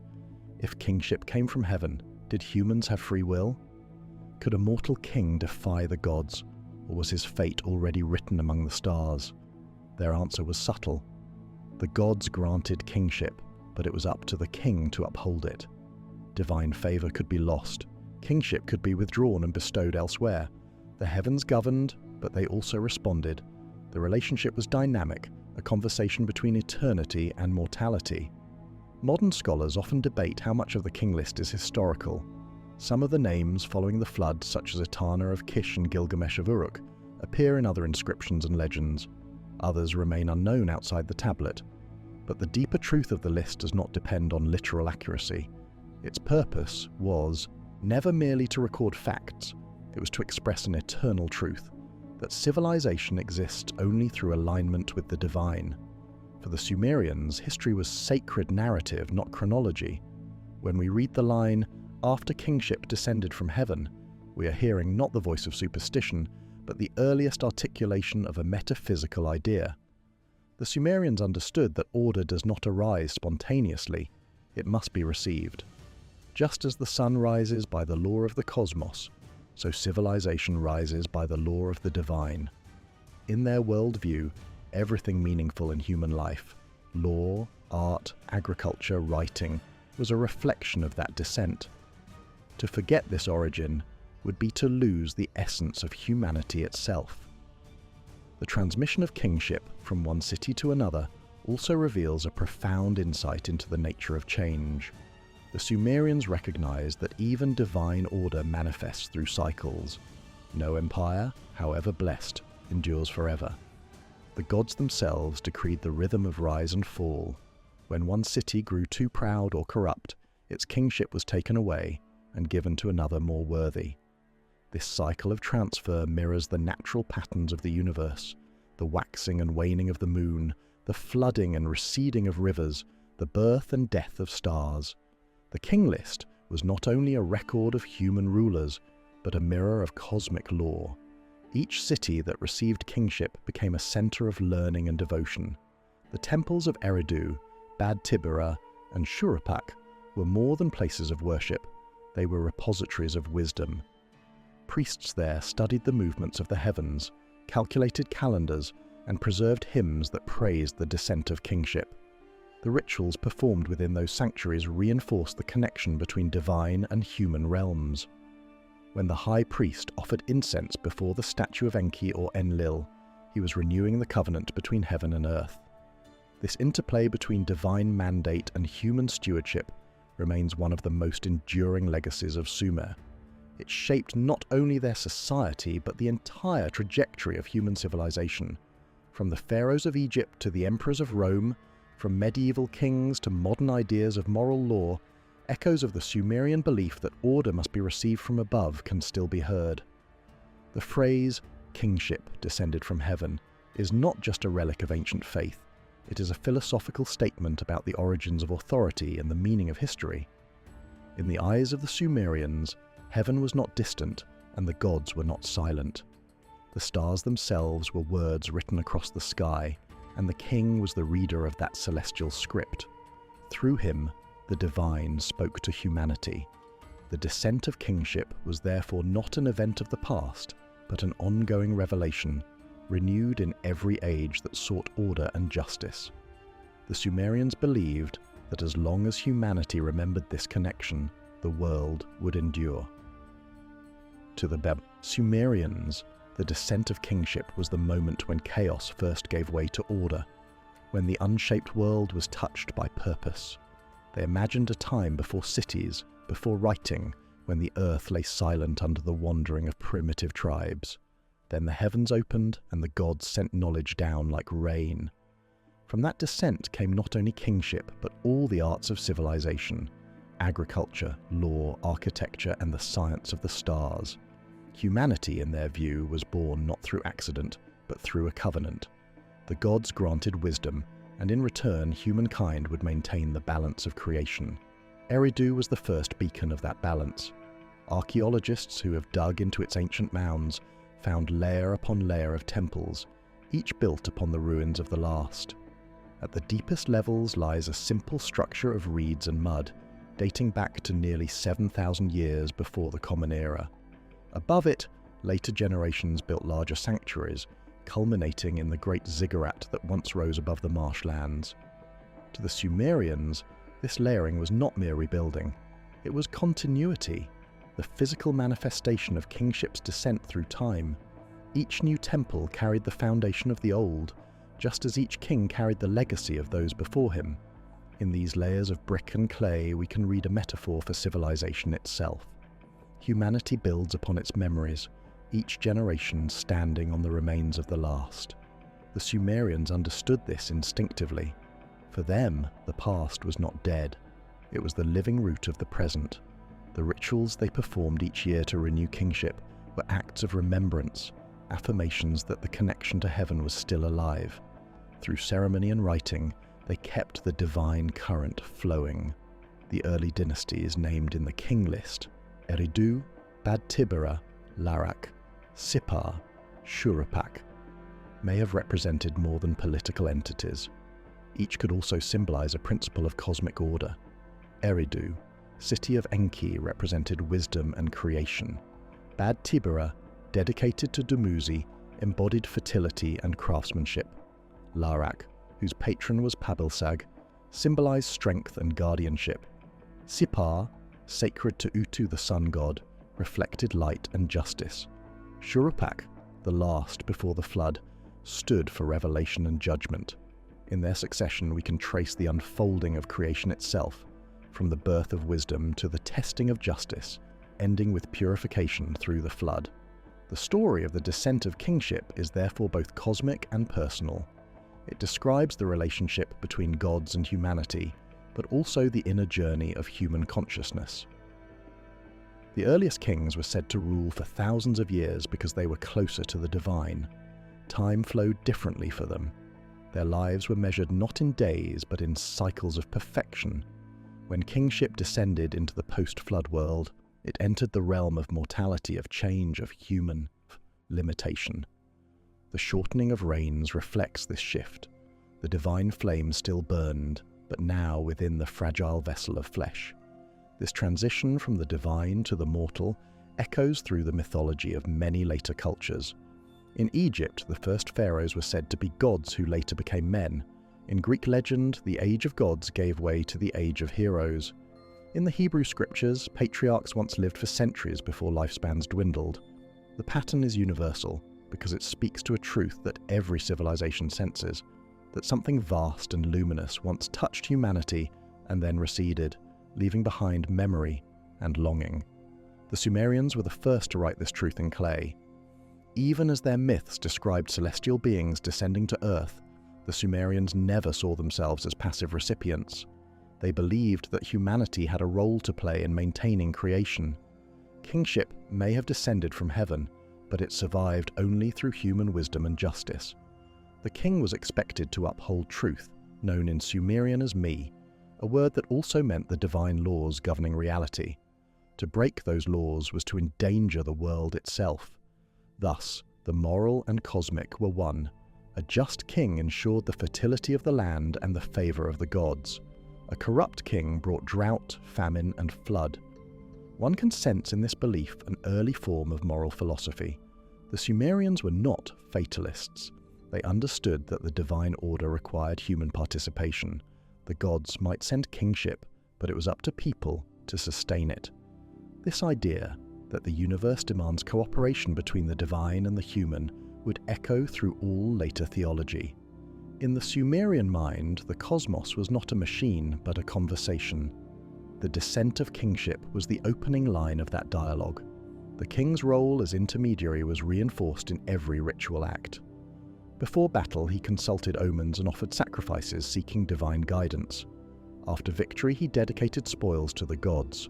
When he issued laws, he did so in their name. His crown symbolized the sun's light, his scepter the lightning of Enlil, his throne the stability of the earth. Every symbol of power had cosmic significance. Even the city walls, which encircled the population, represented the horizon of the known world, protecting order from the chaos beyond. The city itself was a microcosm of the universe, and the king its axis. The Sumerians had no word for separation between science and religion. The observation of the stars was an act of devotion. To build a temple according to celestial alignment was to join heaven and earth in harmony. The king's responsibility extended to ensuring that these alignments were preserved. Priests, scribes, and astronomers formed councils that advised him, each representing a bridge between divine and earthly knowledge. In their cooperation, we can glimpse the birth of organized governance, rooted not in arbitrary rule, but in a shared cosmology. Over time, as generations passed, the memory of divine kingship grew dim. The flood became myth.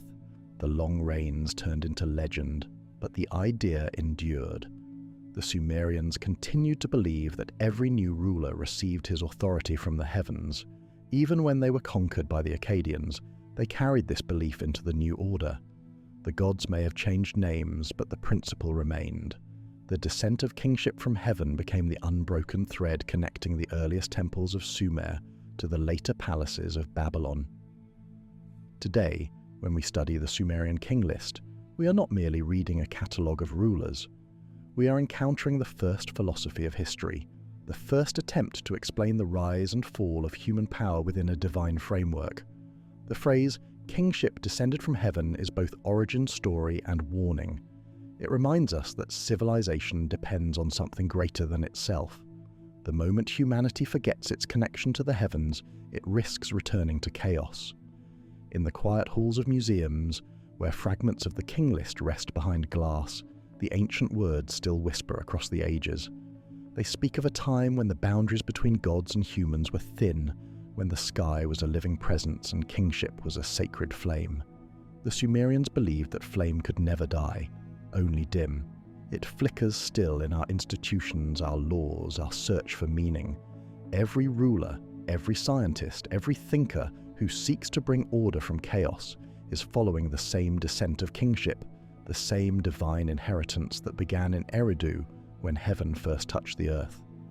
The phrase carved into clay nearly 4,000 years ago remains both mystery and truth. After kingship descended from heaven, Eridu became the seat of kingship. In that simple sentence lies the story of all civilization, that what we build is a reflection of something eternal, that every act of creation is a continuation of that first descent, and that the light that once fell upon Sumer still shines within us. When scholars first read the Sumerian King List and realized that it recorded reigns lasting tens of thousands of years, they were stunned. The earliest kings of Sumer were said to have ruled for a combined span of 241,200 years before a great flood swept over the land. Alulim ruled for 28,800 years, Al-Algar for 36,000 years, Enmenluana for 43,200 years. The list goes on, a succession of names and numbers that defy reason. To the rational mind, such spans seem impossible, yet the Sumerians recorded them with precision, as if they were describing historical fact rather than myth. Why would the world's first known historians, the inventors of writing itself, inscribe numbers that so obviously exceed the limits of life? The question has haunted archaeologists, linguists, and astronomers alike. For some, the numbers are symbolic, meant to represent cycles of celestial order rather than literal years. For others, they preserve the memory of an older time when humans believed their rulers were semi-divine, living outside the bounds of mortality. Perhaps the truth lies somewhere in between. To approach this mystery, we must step into the Sumerian mind, a world where time was not a straight line but a living rhythm, measured not by clocks but by the dance of the heavens. The Sumerians counted in 60s, a base 60 system that still echoes in how we divide hours into 60 minutes and circles into 360 degrees. To them, 60 was not simply a number, it was perfection, the meeting of divine symmetry and mathematical beauty. Every multiple of 60 carried sacred meaning. When they described reigns of 36,000 years, they were writing 600 times 60. In their symbolic arithmetic, such numbers expressed cosmic completeness. It may be that each reign represented a cycle of planetary movement or celestial alignment. The Sumerians were keen astronomers, capable of predicting eclipses and tracking the paths of Venus and Jupiter with astonishing accuracy. They understood that the heavens moved in great repeating patterns, and those patterns shaped both time and destiny. If each reign corresponded to a celestial cycle rather than a human lifetime, the King List becomes less absurd and more profound. Consider that the precession of the equinoxes, the slow wobble of the Earth's axis, takes roughly 26,000 years to complete. The first two reigns on the list, when combined, approach that number. Could the Sumerians have encoded cosmic cycles into their history, translating the language of stars into the poetry of kingship. It is difficult to know, but the possibility is tantalizing. There is another layer to the mystery, one rooted in myth rather than mathematics. In Sumerian thought, the earliest kings were not fully human. They belonged to an age when gods still walked among men, when the boundary between mortal and divine was thin. The King List begins with the phrase, "After kingship descended from heaven," and in that descent lies a transformation. The first kings ruled not by human law, but by divine command. Their immense lifespans symbolized their closeness to eternity. To live for 30,000 years was to live in divine time, beyond decay. When the flood came, it severed this connection. Afterward, the reigns grew shorter, and kingship became mortal. Time itself changed. Archaeology offers hints of memory behind the myth. Excavations at sites like Shuruppak and reveal flood layers dated to around 2,900 years before the Common Era, a cataclysmic event that likely inspired the story of the deluge. Beneath those layers lie traces of earlier cities, older and more primitive, perhaps echoing the antediluvian world of the King List. To the Sumerians who lived after the flood, that lost era must have seemed impossibly distant, a time when the world was closer to perfection. In describing their ancestors as near immortal, they may have been expressing nostalgia for a golden age of divine favour, rather than claiming literal longevity. Yet the precision of the numbers still demands attention. Each reign is calculated, deliberate, as though copied from a system of cosmic bookkeeping. Some scholars suggest that the Sumerian scribes inherited these figures from even older oral traditions, perhaps from astronomical priests who measured time in great cycles of the moon or planets. If so, then what appears as myth may in fact be the fossil of ancient science. The Sumerians viewed the universe as a vast mechanism of repeating patterns. To them, the passage of ages was written in the motion of the sky. When they wrote that Alulim ruled for 28,800 years, they may have been describing the span of a celestial epoch rather than the lifespan of a man. There is also the question of translation. Sumerian numbers were written in a complex sexagesimal notation, and later scribes copying the King List may have misunderstood or simplified older figures.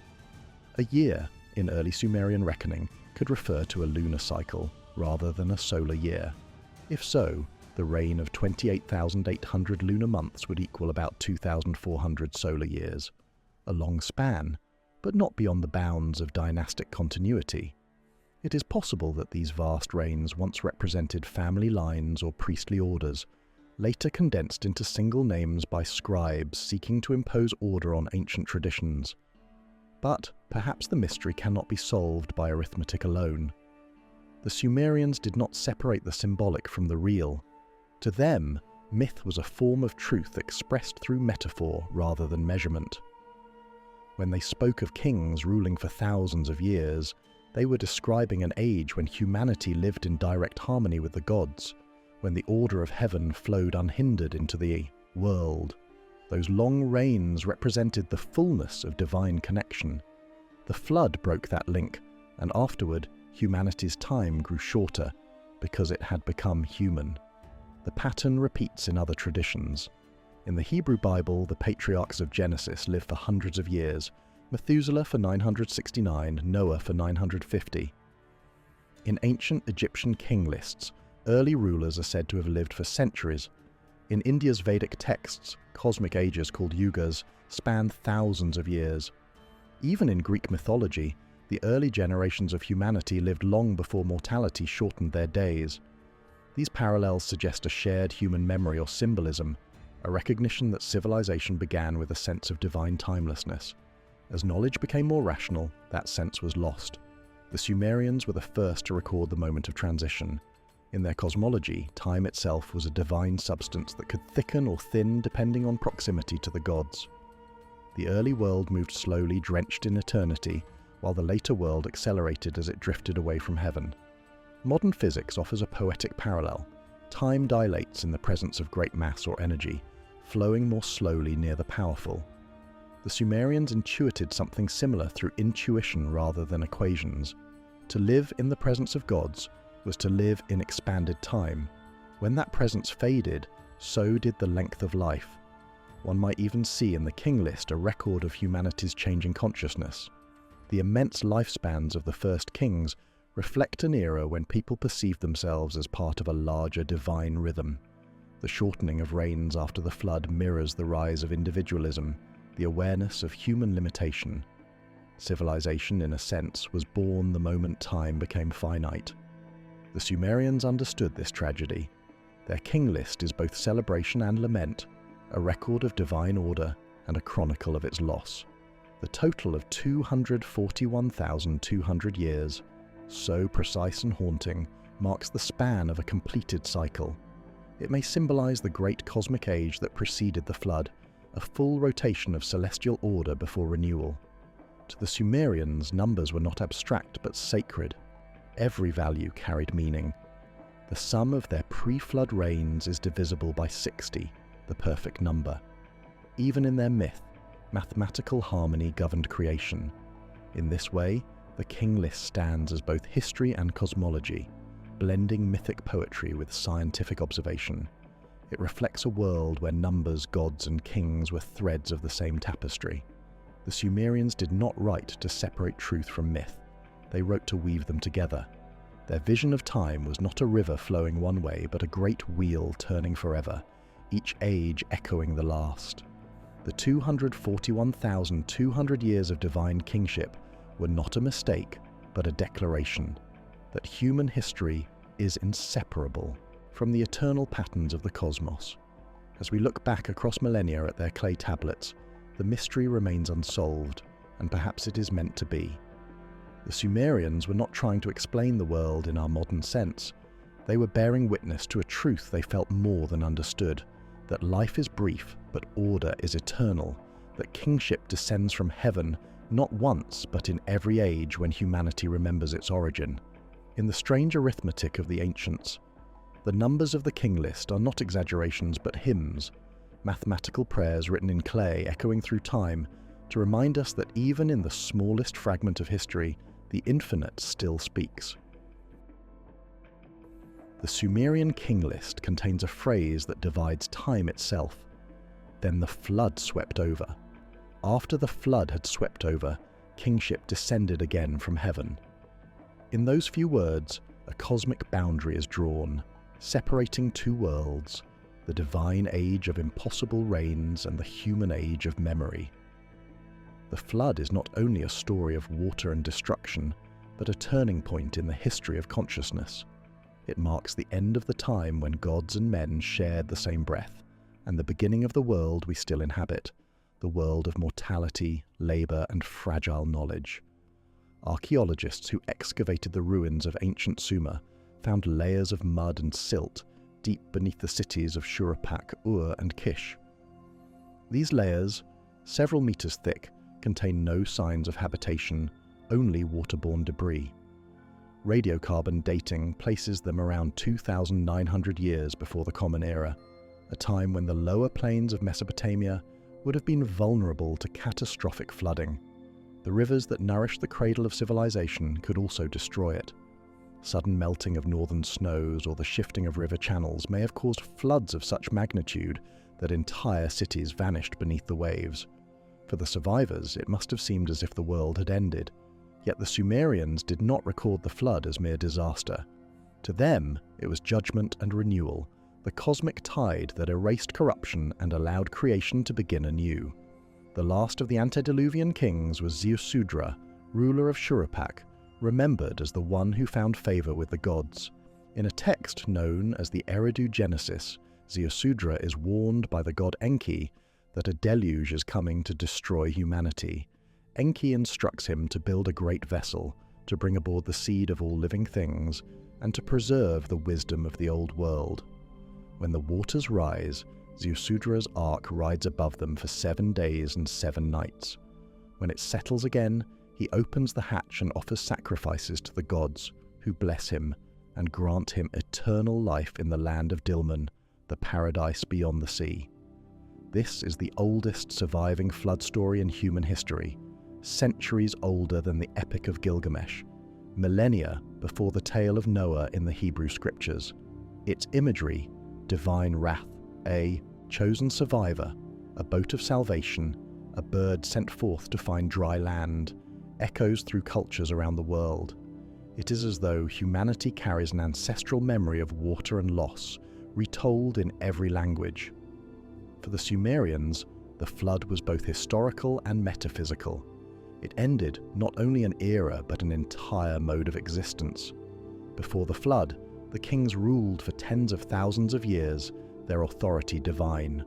After the flood, their reigns became shorter, their power mortal. Time itself seemed to contract. The world no longer glowed with the same immortal light. In the Sumerian view, this was not a punishment, but a necessary transformation. The gods had cleansed the earth to restore balance, to remove the arrogance of an age that had forgotten its place. When kingship descended again from heaven, it was renewed but diminished, its brilliance tempered by the limits of human flesh. The flood narrative also serves as an allegory for knowledge and loss. Before the deluge, humanity possessed wisdom beyond measure. The arts of civilization, the me as the Sumerians called them, were divine decrees governing every aspect of existence: law, craftsmanship, music, writing, even emotion. The flood washed much of this away. What remained had to be rediscovered. Thus, the post-flood kings were not mere rulers. They were restorers of order, rebuilders of the divine connection. Each act of cultivation, each temple rebuilt upon the ruins of the old world, was a reenactment of creation itself. When archaeologists uncovered tablets describing Ziusudra's story, they realized that it formed the foundation of later Mesopotamian myths. In the Epic of Gilgamesh, the flood hero becomes Utnapishtim, who tells the king of Uruk how he survived the deluge and was granted immortality. In the Hebrew tradition, the same narrative becomes the story of Noah. The consistency of these myths across time and culture suggests a shared origin, perhaps a real event so powerful that it was mythologized into memory. Yet beyond any historical flood, the story speaks to a deeper truth about human nature, the need to begin again after destruction, the hope that renewal is always possible. The flood also symbolizes the boundary between divine and human knowledge. In the antediluvian world, wisdom flowed freely from the gods. After the flood, it became hidden, accessible only through ritual, study, and divine favor. The King List reflects this transition. The long reigns of the early kings represent the age of open communion with the divine. The shorter reigns that follow mark humanity's gradual separation from that state. The flood is the hinge of the cosmos, the moment when eternity breaks into time. For the Sumerians, the world after the flood was a reconstruction of the cosmos. When the waters receded, the gods reassigned kingship to new cities. Kish first, then Uruk, then Ur. Each city that rose from the mud became a microcosm of creation, built according to sacred geometry that reflected the order of heaven. The temples were aligned with celestial bodies, the laws written as echoes of divine decree. Humanity had learned humility, but it had not lost its divine heritage. Through kingship, the gods continued to rule the world, though now from a distance. This renewal after devastation mirrors the cycles of nature that shaped Sumerian life. Every year the rivers flooded and retreated, leaving behind fertile soil. Death and rebirth were woven into the rhythm of existence.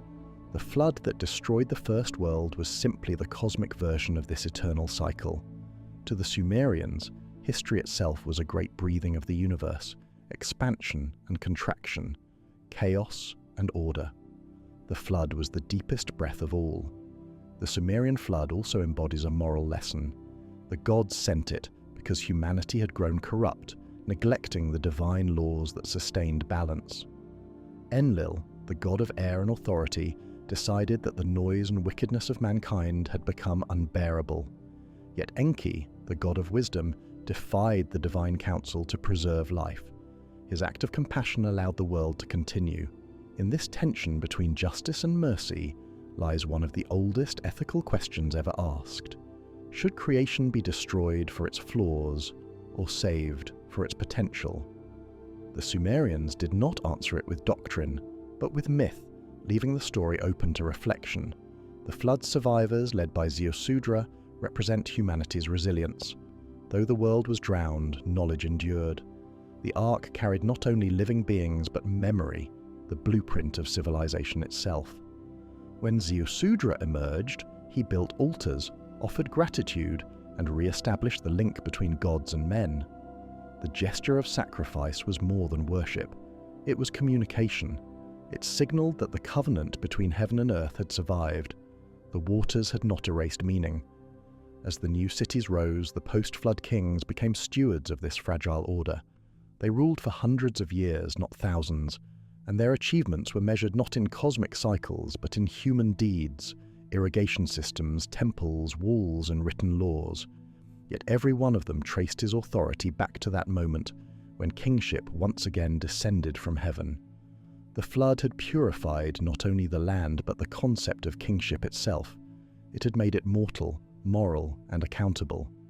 In later ages, poets and philosophers would reinterpret the flood as a metaphor for enlightenment, a cleansing of ignorance and pride. The waters represent the unconscious, the depths from which new understanding arises. The Ark is the vessel of wisdom, carrying the essence of civilization through chaos. Ziusudra's survival becomes the triumph of knowledge over oblivion. Through this lens, the Sumerian flood is not only a story of destruction, but of preservation. It is the mythic recognition that even in the face of cosmic catastrophe, the spark of order can endure. The flood that ended the First World also gave birth to history. Before it, the Sumerians described the age of the gods. After it, they began to record the deeds of men. Writing itself became the ark of memory, preserving fragments of eternity in the fragile medium of clay. In this sense, every tablet uncovered by archaeologists is a continuation of Ziusudra's work, carrying the knowledge of the old world through the floods of time. The King List closes the chapter of divine reigns and opens the era of human civilization. Its floodline divides myth from history, yet the two remain inseparable. The Sumerians understood that the past is never lost, it only transforms. Each generation inherits both the ruin and the wisdom of those who came before. The flood, then, is not an ending but a baptism, the moment when humanity emerged cleansed, humbled, and ready to build again. The waters that swept across ancient Mesopotamia may long have receded, but the story endures because it speaks to something timeless within the human spirit. Civilizations rise and fall, knowledge is forgotten and rediscovered, yet the cycle of renewal continues. The Sumerians saw this not as tragedy but as law, the rhythm by which the universe maintains balance. The flood that ended the First World was the necessary prelude to the dawn of the Second, and through their tablets the first storytellers ensured that its meaning would never drown in silence. In the mythology of ancient Sumer, the Anunnaki were not distant abstractions of faith, but the living embodiment of cosmic order. Their name, meaning those who came from heaven to earth, did not describe travelers from other worlds, but divine intelligences who governed the balance of creation. They were the children of Anu, the great sky father, who ruled the upper heavens. Below him stood Enlil, lord of the air and authority, who held the power of kingship, and Enki, the god of water and wisdom, who brought knowledge and life to the land. Together, these deities formed the triad upon which Sumerian theology rested, and around them gathered a host of lesser gods, the Anunnaki, each with a role to play in the divine machinery of existence. The Anunnaki were not imagined as purely benevolent beings. They were complex, bound by the same forces of destiny that governed mortals. They could show mercy or wrath, depending on the balance of the cosmos. To the Sumerians, they were the architects of civilization, but also the judges of humanity's fate. In temple hymns, their descent from the heavens was described not as a flight through the sky, but as a ritual act of creation. When the Anunnaki came down, they established the laws that separated chaos from order, light from darkness, and earth from the void.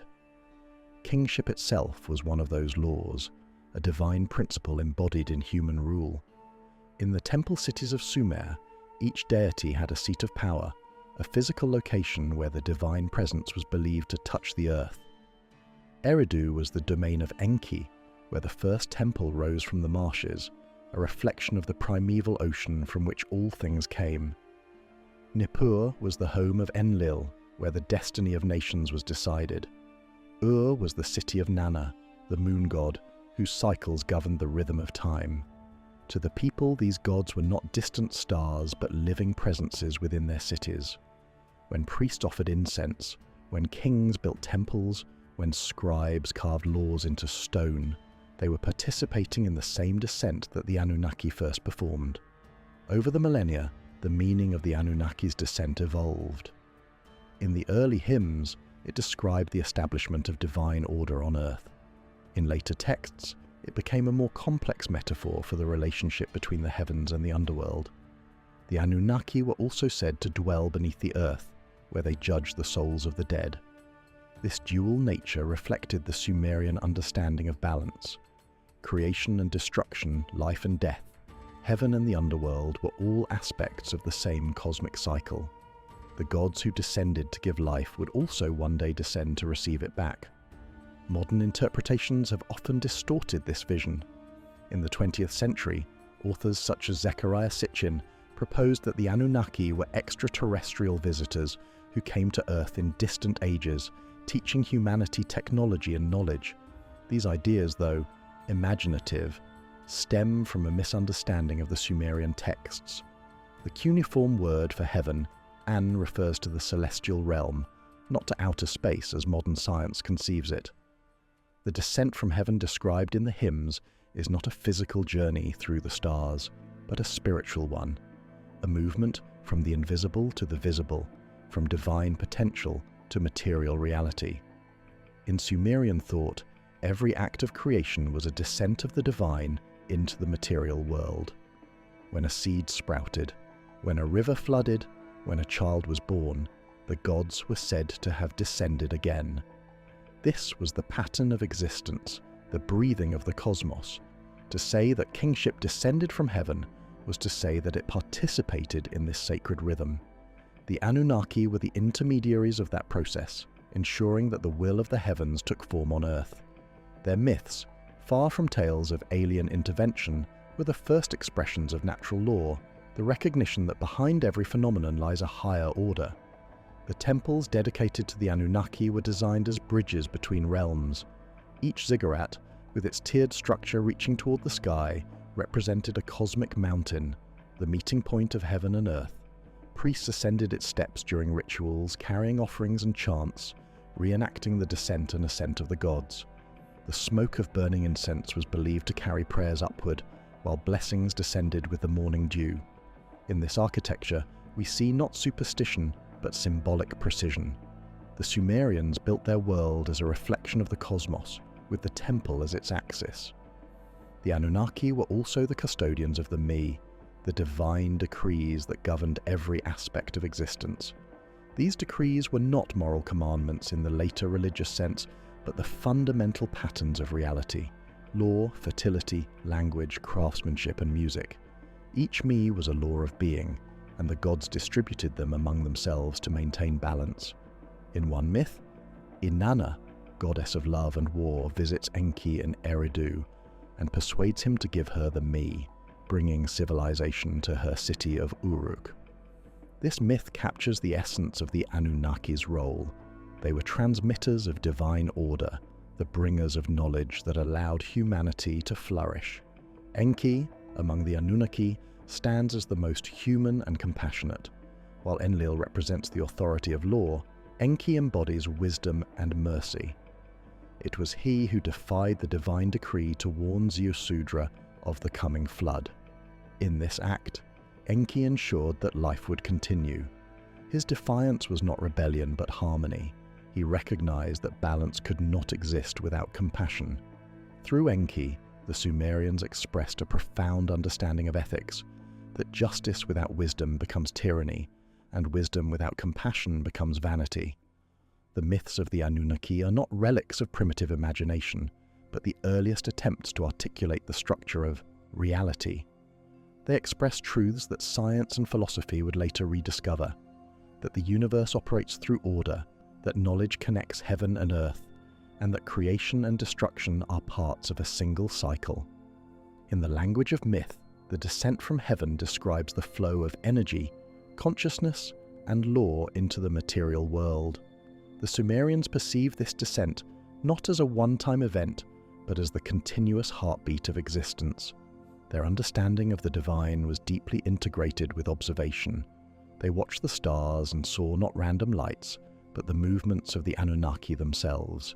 Each planet was associated with a god: Venus with Inanna, Jupiter with Marduk, Mercury with Nabu, and the moon with Nana.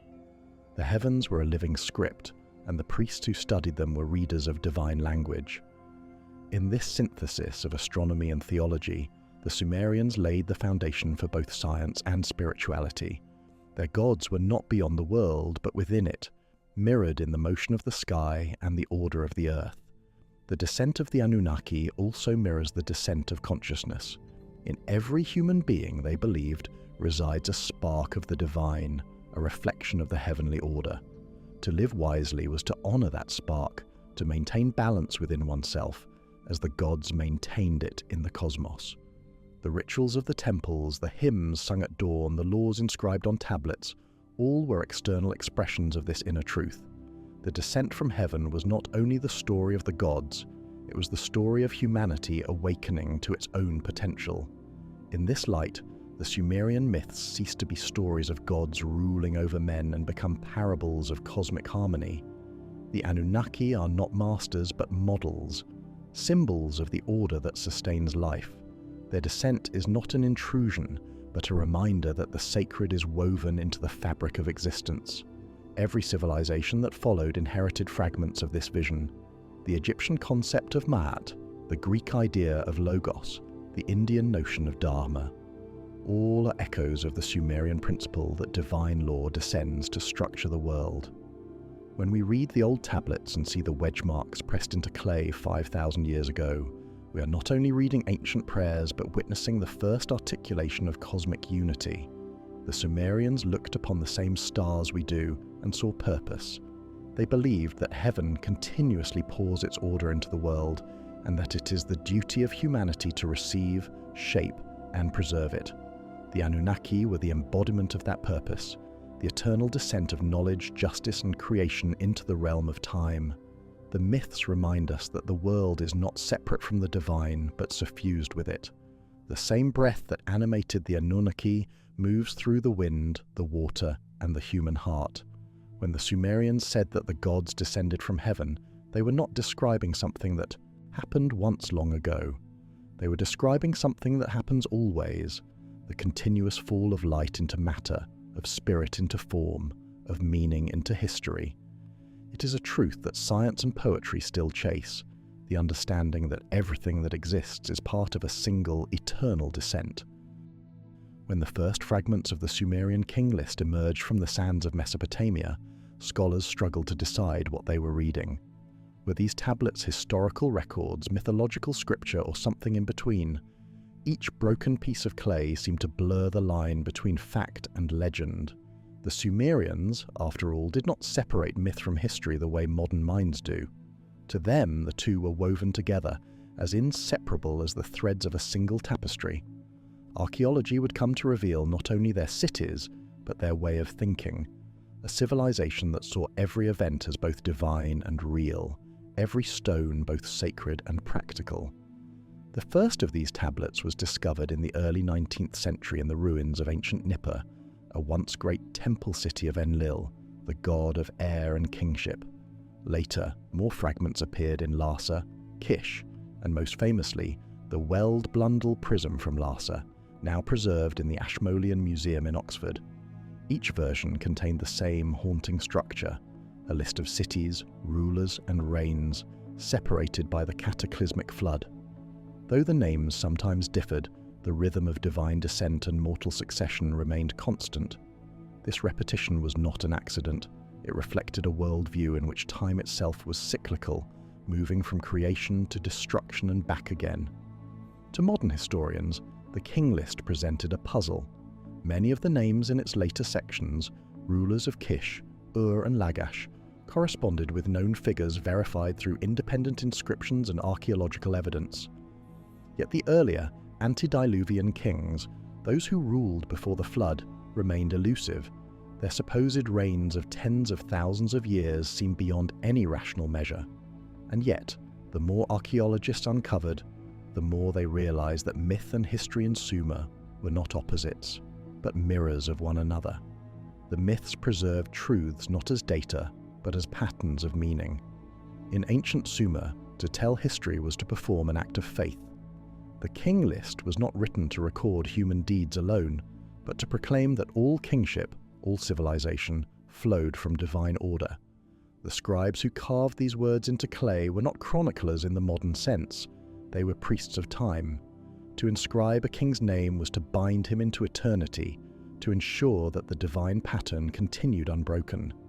Archaeology has confirmed that the Sumerians maintained archives of these records in their temples, carefully copying them for centuries.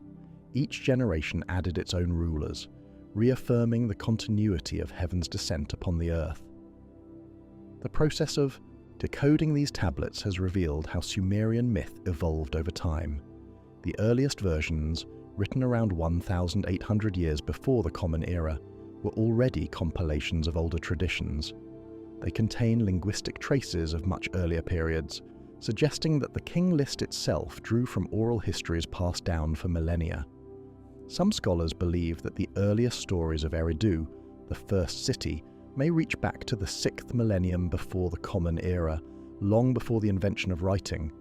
If true, then the King List preserves memories older than civilization itself, fossilized in mythic language. As archaeologists dug deeper, they found other texts that illuminated the same themes. The Eridu Genesis described the creation of humanity, the gift of kingship, and the flood that reset the world. The Epic of Gilgamesh expanded these ideas into literature, transforming myth into moral reflection. Together, these works form a bridge between religion and history, showing how the Sumerians conceived of their own origins. For them, the flood was not just a natural disaster, but the moment when divine order re-entered the world. The King List picks up where that story ends, when kingship once again descended from heaven. To interpret the King List only as myth would be to ignore the remarkable precision with which it aligns with archaeology. The cities it names, Eridu, Uruk, Ur, Kish, Lagash, are not imaginary. Their ruins still stand beneath the sands of southern Iraq. The Sumerians were meticulous record keepers, and the King List, though shrouded in symbolism, matches the known sequence of early dynasties with surprising accuracy. Archaeologists have unearthed inscriptions of several rulers mentioned in its later sections, including Mesanapada of Ur, Enmebaragesi of Kish, and Gilgamesh of Uruk. This blending of verifiable and mythic names suggests that the King List was built layer by layer, history growing from the roots of myth, each new dynasty rewriting the divine narrative in its own image. It is tempting to see this synthesis as confusion, to say the Sumerians simply could not distinguish between real and unreal, but that view underestimates their sophistication. They did not mistake myth for history. They saw history through myth. Their cities were founded upon theology. Every brick in a temple was a symbol of cosmic law, every act of governance a reenactment of divine order. To them, truth was not about literal fact, but about alignment with the sacred pattern. The King List was a mathematical equation of the cosmos, expressed in the language of kings and floods. Archaeologists have learned to read this language not as fantasy, but as encoded meaning. The enormous lifespans of early kings may correspond to astronomical cycles, processions of stars, or ritual calendars. The transfer of kingship from one city to another may represent historical shifts of power expressed through divine metaphor. The flood, confirmed by geological evidence, stands as both a real and symbolic event, a moment when civilization was reborn.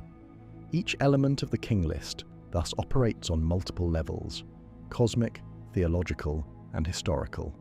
The process of excavation itself mirrors the structure of the text.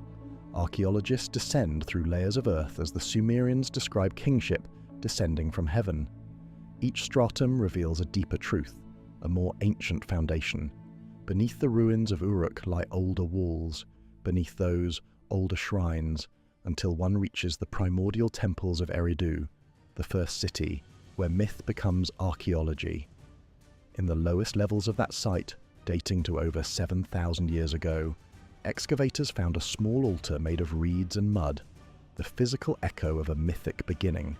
The King List's first line, "After kingship descended from heaven, Eridu became the seat of kingship," suddenly feels less symbolic and more like memory, blurred but enduring. The discovery of these sites transformed the understanding of world history. Before the 19th century, few believed that civilization could have arisen in Mesopotamia so early. The Bible spoke of Babylon and Nineveh, but no one imagined cities thousands of years older. When the ruins of Sumer were revealed, human history doubled in depth. Scholars realized that writing, law, and astronomy had originated not in Egypt or Greece, but here, in the delta of two great rivers. The myths of Sumer, once dismissed as fantasy, proved to contain the DNA of all later civilizations. Even as archaeology clarified the material culture of Sumer, the mystery of its worldview deepened. How could a people so advanced in science and engineering also believe that their kings ruled with divine sanction from heaven? The answer lies in their refusal to separate knowledge from faith. For them, measuring the stars was an act of worship. Calculating irrigation schedules or building canals was part of maintaining cosmic order. Their mathematics and mythology spoke the same language: precision, pattern, and purpose. The King List is not a contradiction of science. It is science's oldest expression in mythic form. Through the union of archaeology and translation, we have begun to glimpse how the Sumerians understood their own place in the universe. They saw themselves as caretakers of a fragile harmony, intermediaries between heaven and earth. Their myths were not inventions, but reflections of that responsibility. When the Anunnaki descended, when the flood came, when kingship was restored, these were all expressions of the same truth. That order must be renewed again and again, through both divine grace and human effort. Today, the tablets of the King List sit behind glass, their wedge-shaped marks frozen in silence. Yet they continue to speak, not of gods who ruled forever, but of a civilization that understood the rhythm of creation better than we often do. Archaeology may separate the layers of myth and fact, but for the Sumerians, there was never a difference. To them, the truth of the world was written in both clay and heaven. Their history began not with the question of what happened, but with the belief that everything that happens is sacred. In the broken clay tablets of the Sumerian King List, there are names that hover between legend and reality. Etana, the man who ascended to heaven; Gilgamesh, the king who sought immortality; Masanapada of Ur, builder of temples that touched the sky. These names, scattered like shards through myth and archaeology, form the faint outline of dynasties that rose and fell in the dawn of civilization. Some are confirmed by inscriptions carved on stone stelaes or stamped on ancient bricks.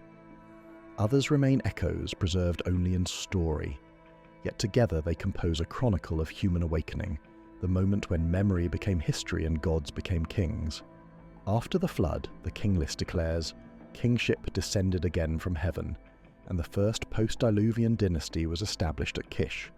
Archaeologists have uncovered layers of ruins corresponding to that early city, revealing houses, pottery, and administrative seals dating to around 2,900 years before the Common Era. Among the fragments, a name appears repeatedly: Enmebarajesi, king of Kish. He is the first ruler from the King List, whose existence is confirmed by archaeology. His inscriptions, written in archaic cuneiform, describe the dedication of temples to the gods. With him, myth touches the edge of verifiable history. From Kish, the center of power shifted to Uruk, the city of the Great Walls, where the legendary Gilgamesh ruled. Uruk's ziggurats still rise from the desert like the bones of a forgotten age. Beneath them, excavators found layers of occupation stretching back to 6,000 years before the Common Era. The city's size and sophistication astonished early archaeologists. Wide streets, administrative archives, cylinder seals depicting rituals and early pictographic writing. It was here, in the shadow of these temples, that humanity first recorded its thoughts in permanent form. the stories of Gilgamesh that survived in later Akkadian epics may have originated in songs sung by temple poets of this very city. Between these dynasties, the King List records others less well known: Awan, Hamazi, Mari, and Lagash. Their rulers' names are fragments of lost languages, whispers of forgotten peoples, yet traces of them linger in ruins scattered across Mesopotamia. In Lagash, archaeologists discovered inscriptions of kings who ruled in the 3rd millennium before the Common Era, such as Eannatum and Urukagina. Their texts speak of law, justice, and social reform, the earliest known declarations of rights and limits of power. Urukagina's reforms protected widows and orphans, curbed the excesses of priests, and established penalties for corruption. In these acts, we see the first glimmer of ethics emerging from divine kingship, as though the human conscience itself was awakening from the flood's shadow. Another city named in the King List, became one of the greatest centres of Sumerian civilization. Excavations led by Leonard Woolley in the 20th century revealed royal tombs filled with treasures of gold, lapis lazuli, and intricate craftsmanship. The remains of musicians, attendants, and soldiers lay arranged beside their rulers, a ritual testament to the belief that power extended beyond death.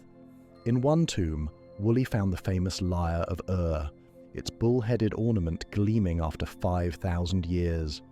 These discoveries confirmed that the splendor described in Sumerian hymns was no exaggeration. The kings of truly lived as intermediaries between gods and men. Each of these dynasties appears in the King List not merely as a succession of rulers, but as a chapter in the ongoing descent of kingship. When one city fell, the divine mandate moved elsewhere, never dying but transferring its light to a new seat of power.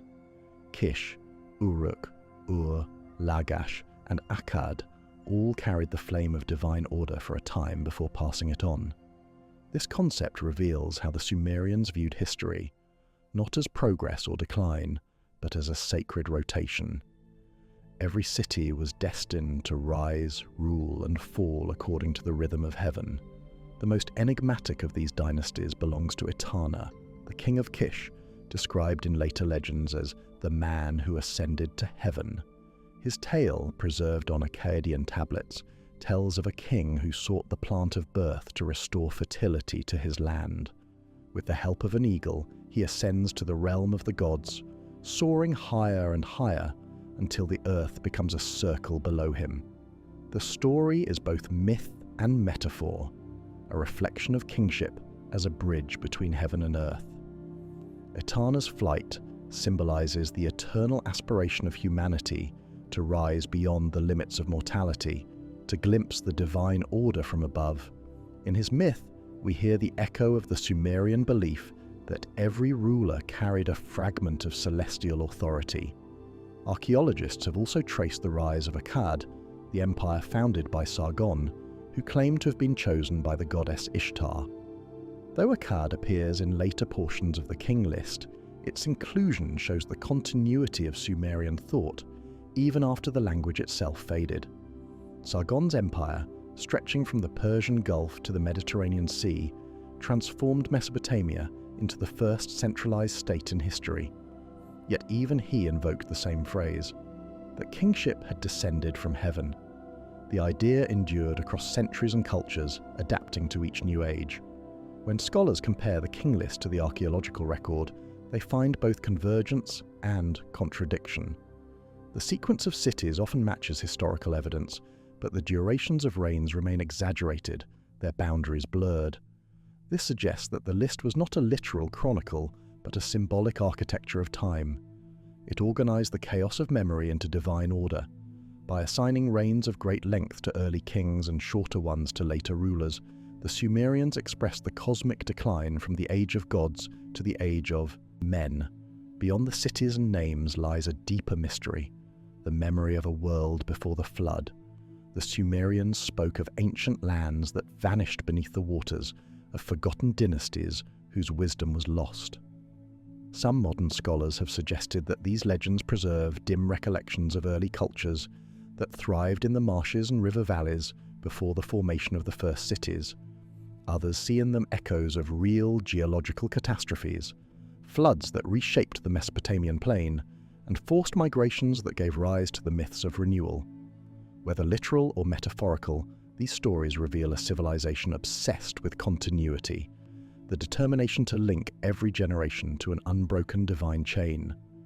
Over time, the names of the kings became more than history, they became symbols. Gilgamesh represented the quest for immortality. Etana symbolized ascension. Ziusudra embodied survival and renewal. Each name carried the memory of a human struggle projected into mythic form. The King List thus became a map of the human condition, from divine origin to mortal limitation, from chaos to order, from flood to civilization. The forgotten dynasties remind us that history is not a straight path, but a spiral. Beneath every layer of discovery lies another, older and more mysterious. The temples of Uruk stand upon the foundations of Eridu, and beneath Eridu lie traces of even older settlements. Each generation rebuilt its world upon the ruins of the last, just as each myth built upon the fragments of older stories. The Sumerians understood this cycle intuitively. They did not mourn the passing of ages, for they knew that every fall was a prelude to renewal. The loss of one dynasty meant the birth of another. Today, as archaeologists piece together the fragments of those lost ages, they are continuing the work begun by the Sumerian scribes. The tablets they uncover are more than relics. They are conversations across millennia. In the faint marks pressed into clay, we hear voices that refuse to be forgotten, kings and priests who believed that to write a name was to grant it eternity. Their vision of time, though ancient, feels strangely modern. Civilizations rise and fall, yet the human desire to remember endures. In this, we remain heirs to the same impulse that drove the Sumerians to record their kings, the need to anchor ourselves in the endless rhythm of creation. The lost dynasties of Sumer are not gone. Their memory survives in the bricks of Ur, the walls of Uruk, and the myths that still shape our imagination. Every time a tablet is lifted from the earth, the past breathes again. The kings who once ruled for thousands of years, whether real or imagined, still speak through the dust. They remind us that history is not only what we can measure, but also what we can feel, the enduring heartbeat of a civilization that saw divinity in every stone. Long after the last Sumerian city fell silent, the myths of the Anunnaki and the divine kingship they bestowed continued to echo through every civilization that followed. Though the names changed, the structure of belief remained the same. The idea that authority descended from the heavens, that rulers governed not merely by force but by sacred mandate, became one of the most enduring legacies of the ancient world. From Akkad to Babylon, from Egypt to Israel, from Persia to Greece, traces of the Sumerian cosmology spread like veins of gold through human history. The Sumerians were gone, but their gods and their symbols survived, reshaped by every culture that inherited their wisdom. When the Akkadians rose to power under Sargon the Great, they did not abandon the Sumerian pantheon. They absorbed it, translating the Anunnaki into their own language and theology. Anu remained the Sky Father, Enlil became the Lord of Command, and Enki, now called Ea, the god of wisdom and deep waters. Their stories continued to evolve, expanding into the grand myths that later generations would attribute to Babylon. The concept of kingship as divine descent was preserved intact. The king was not chosen by the people but by the gods. His duty was to maintain the balance of the world, to keep the me, the divine decrees of order, circulating between heaven and earth. This sacred kingship became the model for empires to come. The Babylonians enshrined it in the figure of Marduk, who rose to supremacy as the god of order and victory. In the Enuma Elish, the Babylonian creation epic, Marduk defeats the chaos serpent Tiamat and organizes the universe from her body. When he establishes his rule, the other gods declare that kingship has descended to him from the heavens. This story, written more than 1,000 years after the Sumerian King List, is a retelling of the same cosmic principle. Creation itself was an act of kingship, a divine rule imposed upon chaos. Every earthly king who followed was seen as the reflection of that original order. From Mesopotamia, the idea flowed westward and southward. In Egypt, the pharaohs were described as sons of Ra, divine beings who maintained Ma'at, the harmony of the cosmos. Like the Sumerian rulers, they built temples aligned with the stars and performed rituals to ensure that the sun would rise and the Nile would flood in its season. The same belief that kingship was a sacred descent from heaven shaped their theology. In China, thousands of years later, emperors would claim the mandate of heaven, ruling as intermediaries between the celestial and the earthly. Across time and continents, the Sumerian seed of divine kingship took root, transformed but never lost. The Hebrews, exiled in Babylon in the 6th century before the Common Era, encountered the Mesopotamian myths and wove echoes of them into their own scriptures.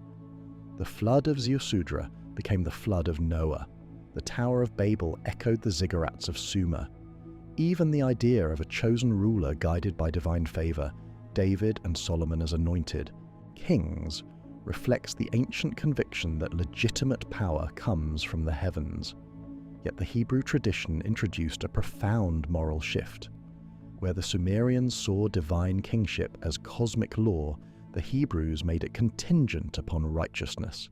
The king ruled not because he was divine, but because he obeyed the divine. In this transformation, the legacy of the Anunnaki evolved into a new theology of justice. Still, the Sumerian influence persisted in subtle ways. The 7 great gods of Mesopotamia, Anu, Enlil, Enki, Nana, Utu, Inanna, and Ninhursag, found echoes in the later 7 archangels of Hebrew and Christian lore, and even in the 7 planetary spheres of classical astronomy. The number 7 itself, sacred to the Sumerians as a symbol of cosmic completeness, survived as a mark of divine perfection in nearly every subsequent culture. The concept of heavenly descent became the foundation for the mythic structure of kings, angels, and messengers of the gods. The Anunnaki, though their temples crumbled, left their reflection in every celestial hierarchy conceived since. By the time of Babylon's height under Hammurabi, the Sumerian worldview had become codified into law. Hammurabi's code, carved in stone around 1,750 years before the Common Era, begins with a prologue declaring that Marduk, the chief god, had granted him kingship to establish justice in the land. The king's role was divine stewardship, to protect the weak, punish the wicked, and uphold balance. This is the same principle inscribed on Sumerian tablets 1,000 years earlier. The king as earthly executor of cosmic order. In this continuity, we can trace the direct line from the Anunnaki's descent to the birth of law itself. Even in mythic literature, the Sumerian legacy remained unmistakable. The Epic of Gilgamesh, though written in Akkadian, retained the philosophical heart of Sumer, the search for immortality, the limits of human ambition, and the relationship between divine will and mortal endeavor. When Gilgamesh meets Utnapishtim, the immortal survivor of the flood, he confronts the same boundary that defined Sumerian cosmology, the divide between the eternal and the temporal heaven and earth. That dialogue, preserved through centuries of translation, became one of humanity's earliest meditations on meaning and mortality. The influence of the Anunnaki extended beyond religion into the birth of science. Sumerian astronomy, developed for ritual purposes, became the foundation for Babylonian and Greek mathematics. The division of the circle into 360 degrees, the use of 60 as a base number, and the mapping of the zodiac all descend from Sumerian observations of the heavens. Their temples were aligned with the rising and setting of stars, their calendars synchronized to the movements of the moon and sun. What began as worship evolved into measurement, yet the sacred remained hidden within the equations. Even today, every clock that divides time into 60 minutes carries a fragment of the Sumerian order of heaven. In later centuries, the memory of the Anunnaki dimmed but never vanished. Assyrian kings invoked them in prayers carved on palace walls, calling upon their names for victory and justice. Persian kings adopted the title King of Kings, echoing the divine hierarchy of Sumer. Greek philosophers traveling through the East absorbed fragments of Mesopotamian cosmology, translating its ideas into their own metaphysics. Plato's concept of the demiurge who orders the cosmos, Aristotle's unmoved mover, and the Stoic belief in divine reason all resonate faintly, with the Sumerian vision of cosmic law descending into the world. In the modern age, the Anunnaki have been reborn in new and sometimes distorted forms. Some see them as metaphors for extraterrestrial visitors, others as archetypes of divine intelligence. But stripped of speculation, their true legacy lies not in physical descent, but in intellectual inheritance. The Sumerians gave the world the idea that civilization itself is a reflection of a higher order, that to build a city, to write a law, to measure the stars, is to participate in the work of the gods. That vision, more than any myth of alien beings or immortal kings, is the real descent from heaven. The phrase, kingship descended from heaven, endures because it expresses something universal, the belief that human authority must mirror a greater harmony. Whether in ancient temples or modern parliaments, societies still seek legitimacy through alignment with unseen principles, justice, reason, divine will, or natural law. This is the distant echo of the Sumerian vision, still resonating after 5,000 years. The Anunnaki no longer sit in their stone temples, yet their presence remains in every structure of human thought that links the sacred to the political, the cosmic to the personal. They remind us that civilization is not merely invention, but inheritance, that our laws and systems are built upon ancient dreams of order. The first kings of Sumer ruled not because they were strong, but because they were believed to embody the rhythm of the heavens. In a sense, that belief still shapes the modern world.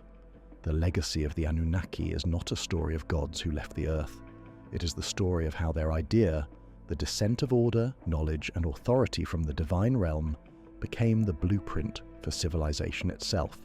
Every written law, every observatory, every concept of moral duty is a continuation of that descent.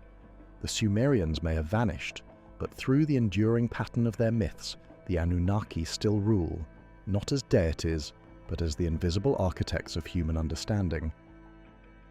The Sumerian King List ends where human history begins. It is both an ending and a beginning, a line drawn between divine myth and mortal record. In the long span of clay and memory, it tells of a world where gods once ruled among men, where kings reigned for tens of thousands of years, and where a flood erased an age of perfection. Then, as the waters receded, kingship descended again from heaven, and the story of civilization began anew. It is not only a chronicle of rulers, but the first attempt in human thought to understand time itself, to impose order upon eternity. To read the King List is to stand at the threshold of recorded memory. Written around 1,800 years before the Common Era, it compiles older traditions that stretch deep into prehistory. Its lines move from the impossible to the verifiable, from Alulim of Eridu, who ruled for 28,800 years, to kings like Enmebaragesi of Kish, whose inscriptions archaeologists have found buried in real earth. Between those names lies the transformation of human consciousness. The Sumerians began as mythmakers and ended as historians, but they never forgot that both myth and history are reflections of the same truth, that the world is a divine order seeking to understand itself. Every civilization that followed inherited this vision. The Egyptians inscribed their king lists on temple walls, tracing their pharaohs back to gods. The Hebrews recorded genealogies stretching from Adam to Noah, from Noah to Abraham, echoing the Sumerian pattern of divine descent and renewal after the flood. The Greeks built their histories upon the legends of titans and heroes, while in India, the great yugas measured time in cosmic ages, each ending in catastrophe and rebirth. The impulse that began in Sumer to map eternity in the language of kings became the foundation of world history. What makes the Sumerian King List extraordinary is its fusion of two ways of knowing. It is at once an archive and a revelation, an early scientific record written in the cadence of prayer. Its numbers may appear absurd to modern eyes, yet they conceal a sophisticated awareness of cycles and symmetry.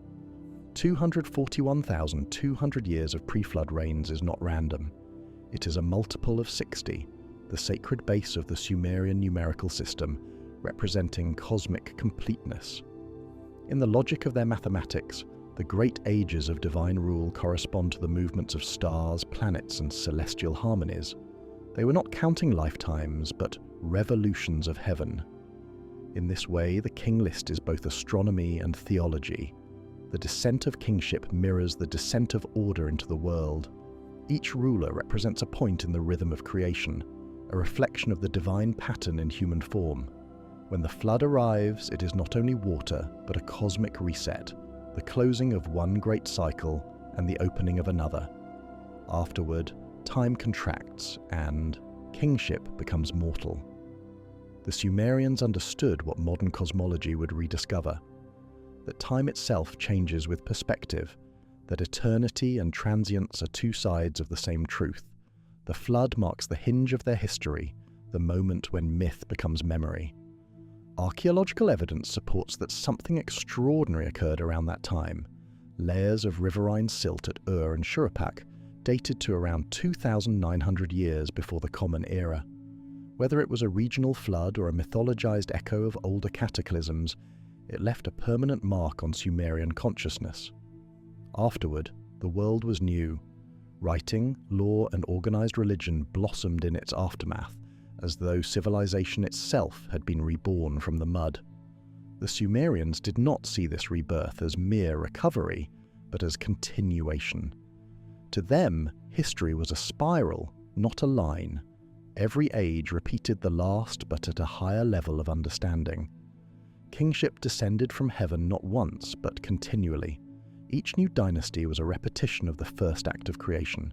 Every temple, every law, every written word was an echo of the divine speech that shaped the cosmos. Even when their cities fell to Akkad, to Babylon, to Persia, their idea of sacred order endured. It passed invisibly through cultures, reshaping itself again and again, until it became the unspoken foundation of civilization. The power of the King List lies in its simplicity. Its scribes did not attempt to explain the mysteries they recorded. They simply wrote, "After kingship descended from heaven, Eridu became the seat of kingship." Those words, pressed into clay more than 4,000 years ago, still carry the resonance of something vast. The phrase does not describe politics, but cosmology. Kingship, in their view, was not a human invention, but a force of nature, as real as the flood or the stars. It descended from heaven as rain descends to the earth, giving life and order.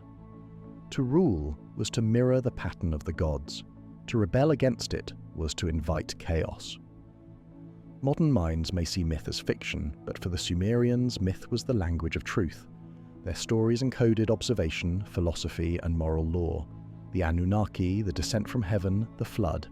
These were expressions of natural processes rendered in symbolic form. When they said the gods measured out the fates of men, they were describing the deterministic order of the universe. When they said the me were decrees of heaven, they were describing the invisible laws that govern matter and life. Their mythology was not ignorance, but understanding, spoken in the dialect of eternity. The King List, then, is the first history of the world, because it is the first attempt to unify heaven and earth in a single narrative. It is neither purely divine nor purely human. It begins with beings of impossible lifespan and ends with rulers whose lives we can measure in years and deeds. It bridges the infinite and the finite, turning cosmic time into human story. That bridge is the essence of civilization. To write history is to say that the world has meaning, that its events are not chaos but pattern. The Sumerians were the first to make that declaration in writing, and the clay they left behind still bears their conviction. Even their understanding of mortality carries philosophical depth. In the Epic of Gilgamesh, which arose from the same intellectual tradition, the hero learns that immortality is not the absence of death, but the endurance of name and deed. The King List enacts that truth. It grants eternity to those whose lives would otherwise be lost to dust. By writing their names, the Sumerians turned memory into permanence. The immortality they sought through myth became real through writing. Every tablet recovered by archaeologists is proof that their experiment succeeded. The legacy of the King List is therefore not limited to its content, but to its form. It represents the birth of historical consciousness, the awareness that time can be recorded, organized, and preserved. From that awareness grew all later sciences: astronomy, chronology, mathematics, law. The impulse to measure time and to find meaning within it began here, in the marshlands between the Tigris and Euphrates. Before the pyramids rose, before the philosophers of Greece, before the prophets of Israel, the Sumerians had already written the structure of the cosmos into clay. And yet, beyond its scholarly importance, the King List remains a work of wonder. It reminds us that humanity's oldest act was not to build or conquer, but to remember. To remember is to bridge the distance between past and present, between heaven and earth. The Sumerians wrote not only to preserve facts, but to align themselves with the eternal order. Their kings may have ruled for tens of thousands of years in myth, but through the act of remembrance, they have ruled for 5,000 more. Perhaps this is what the Sumerians meant when they said kingship descended from heaven. Not merely that power came from the gods, but that the impulse to create, to order, to remember, is itself divine. Every civilization since has carried that impulse forward. Every historian, philosopher, and storyteller is a descendant of those first scribes who pressed wet clay beneath a reed stylus and traced the rhythm of eternity. Before the pyramids, before empires, before writing itself had become an art, the Sumerians remembered. They spoke of kings who ruled for thousands of years, of floods that remade the world, and of gods who once walked beside men. Whether these were myths or memories no longer matters, for they capture a truth deeper than measurement, that humanity is part of a story older than itself. The Sumerian King List is that story's first chapter, the first history of the world, written by a civilization that saw in the mirror of heaven the reflection of its own soul.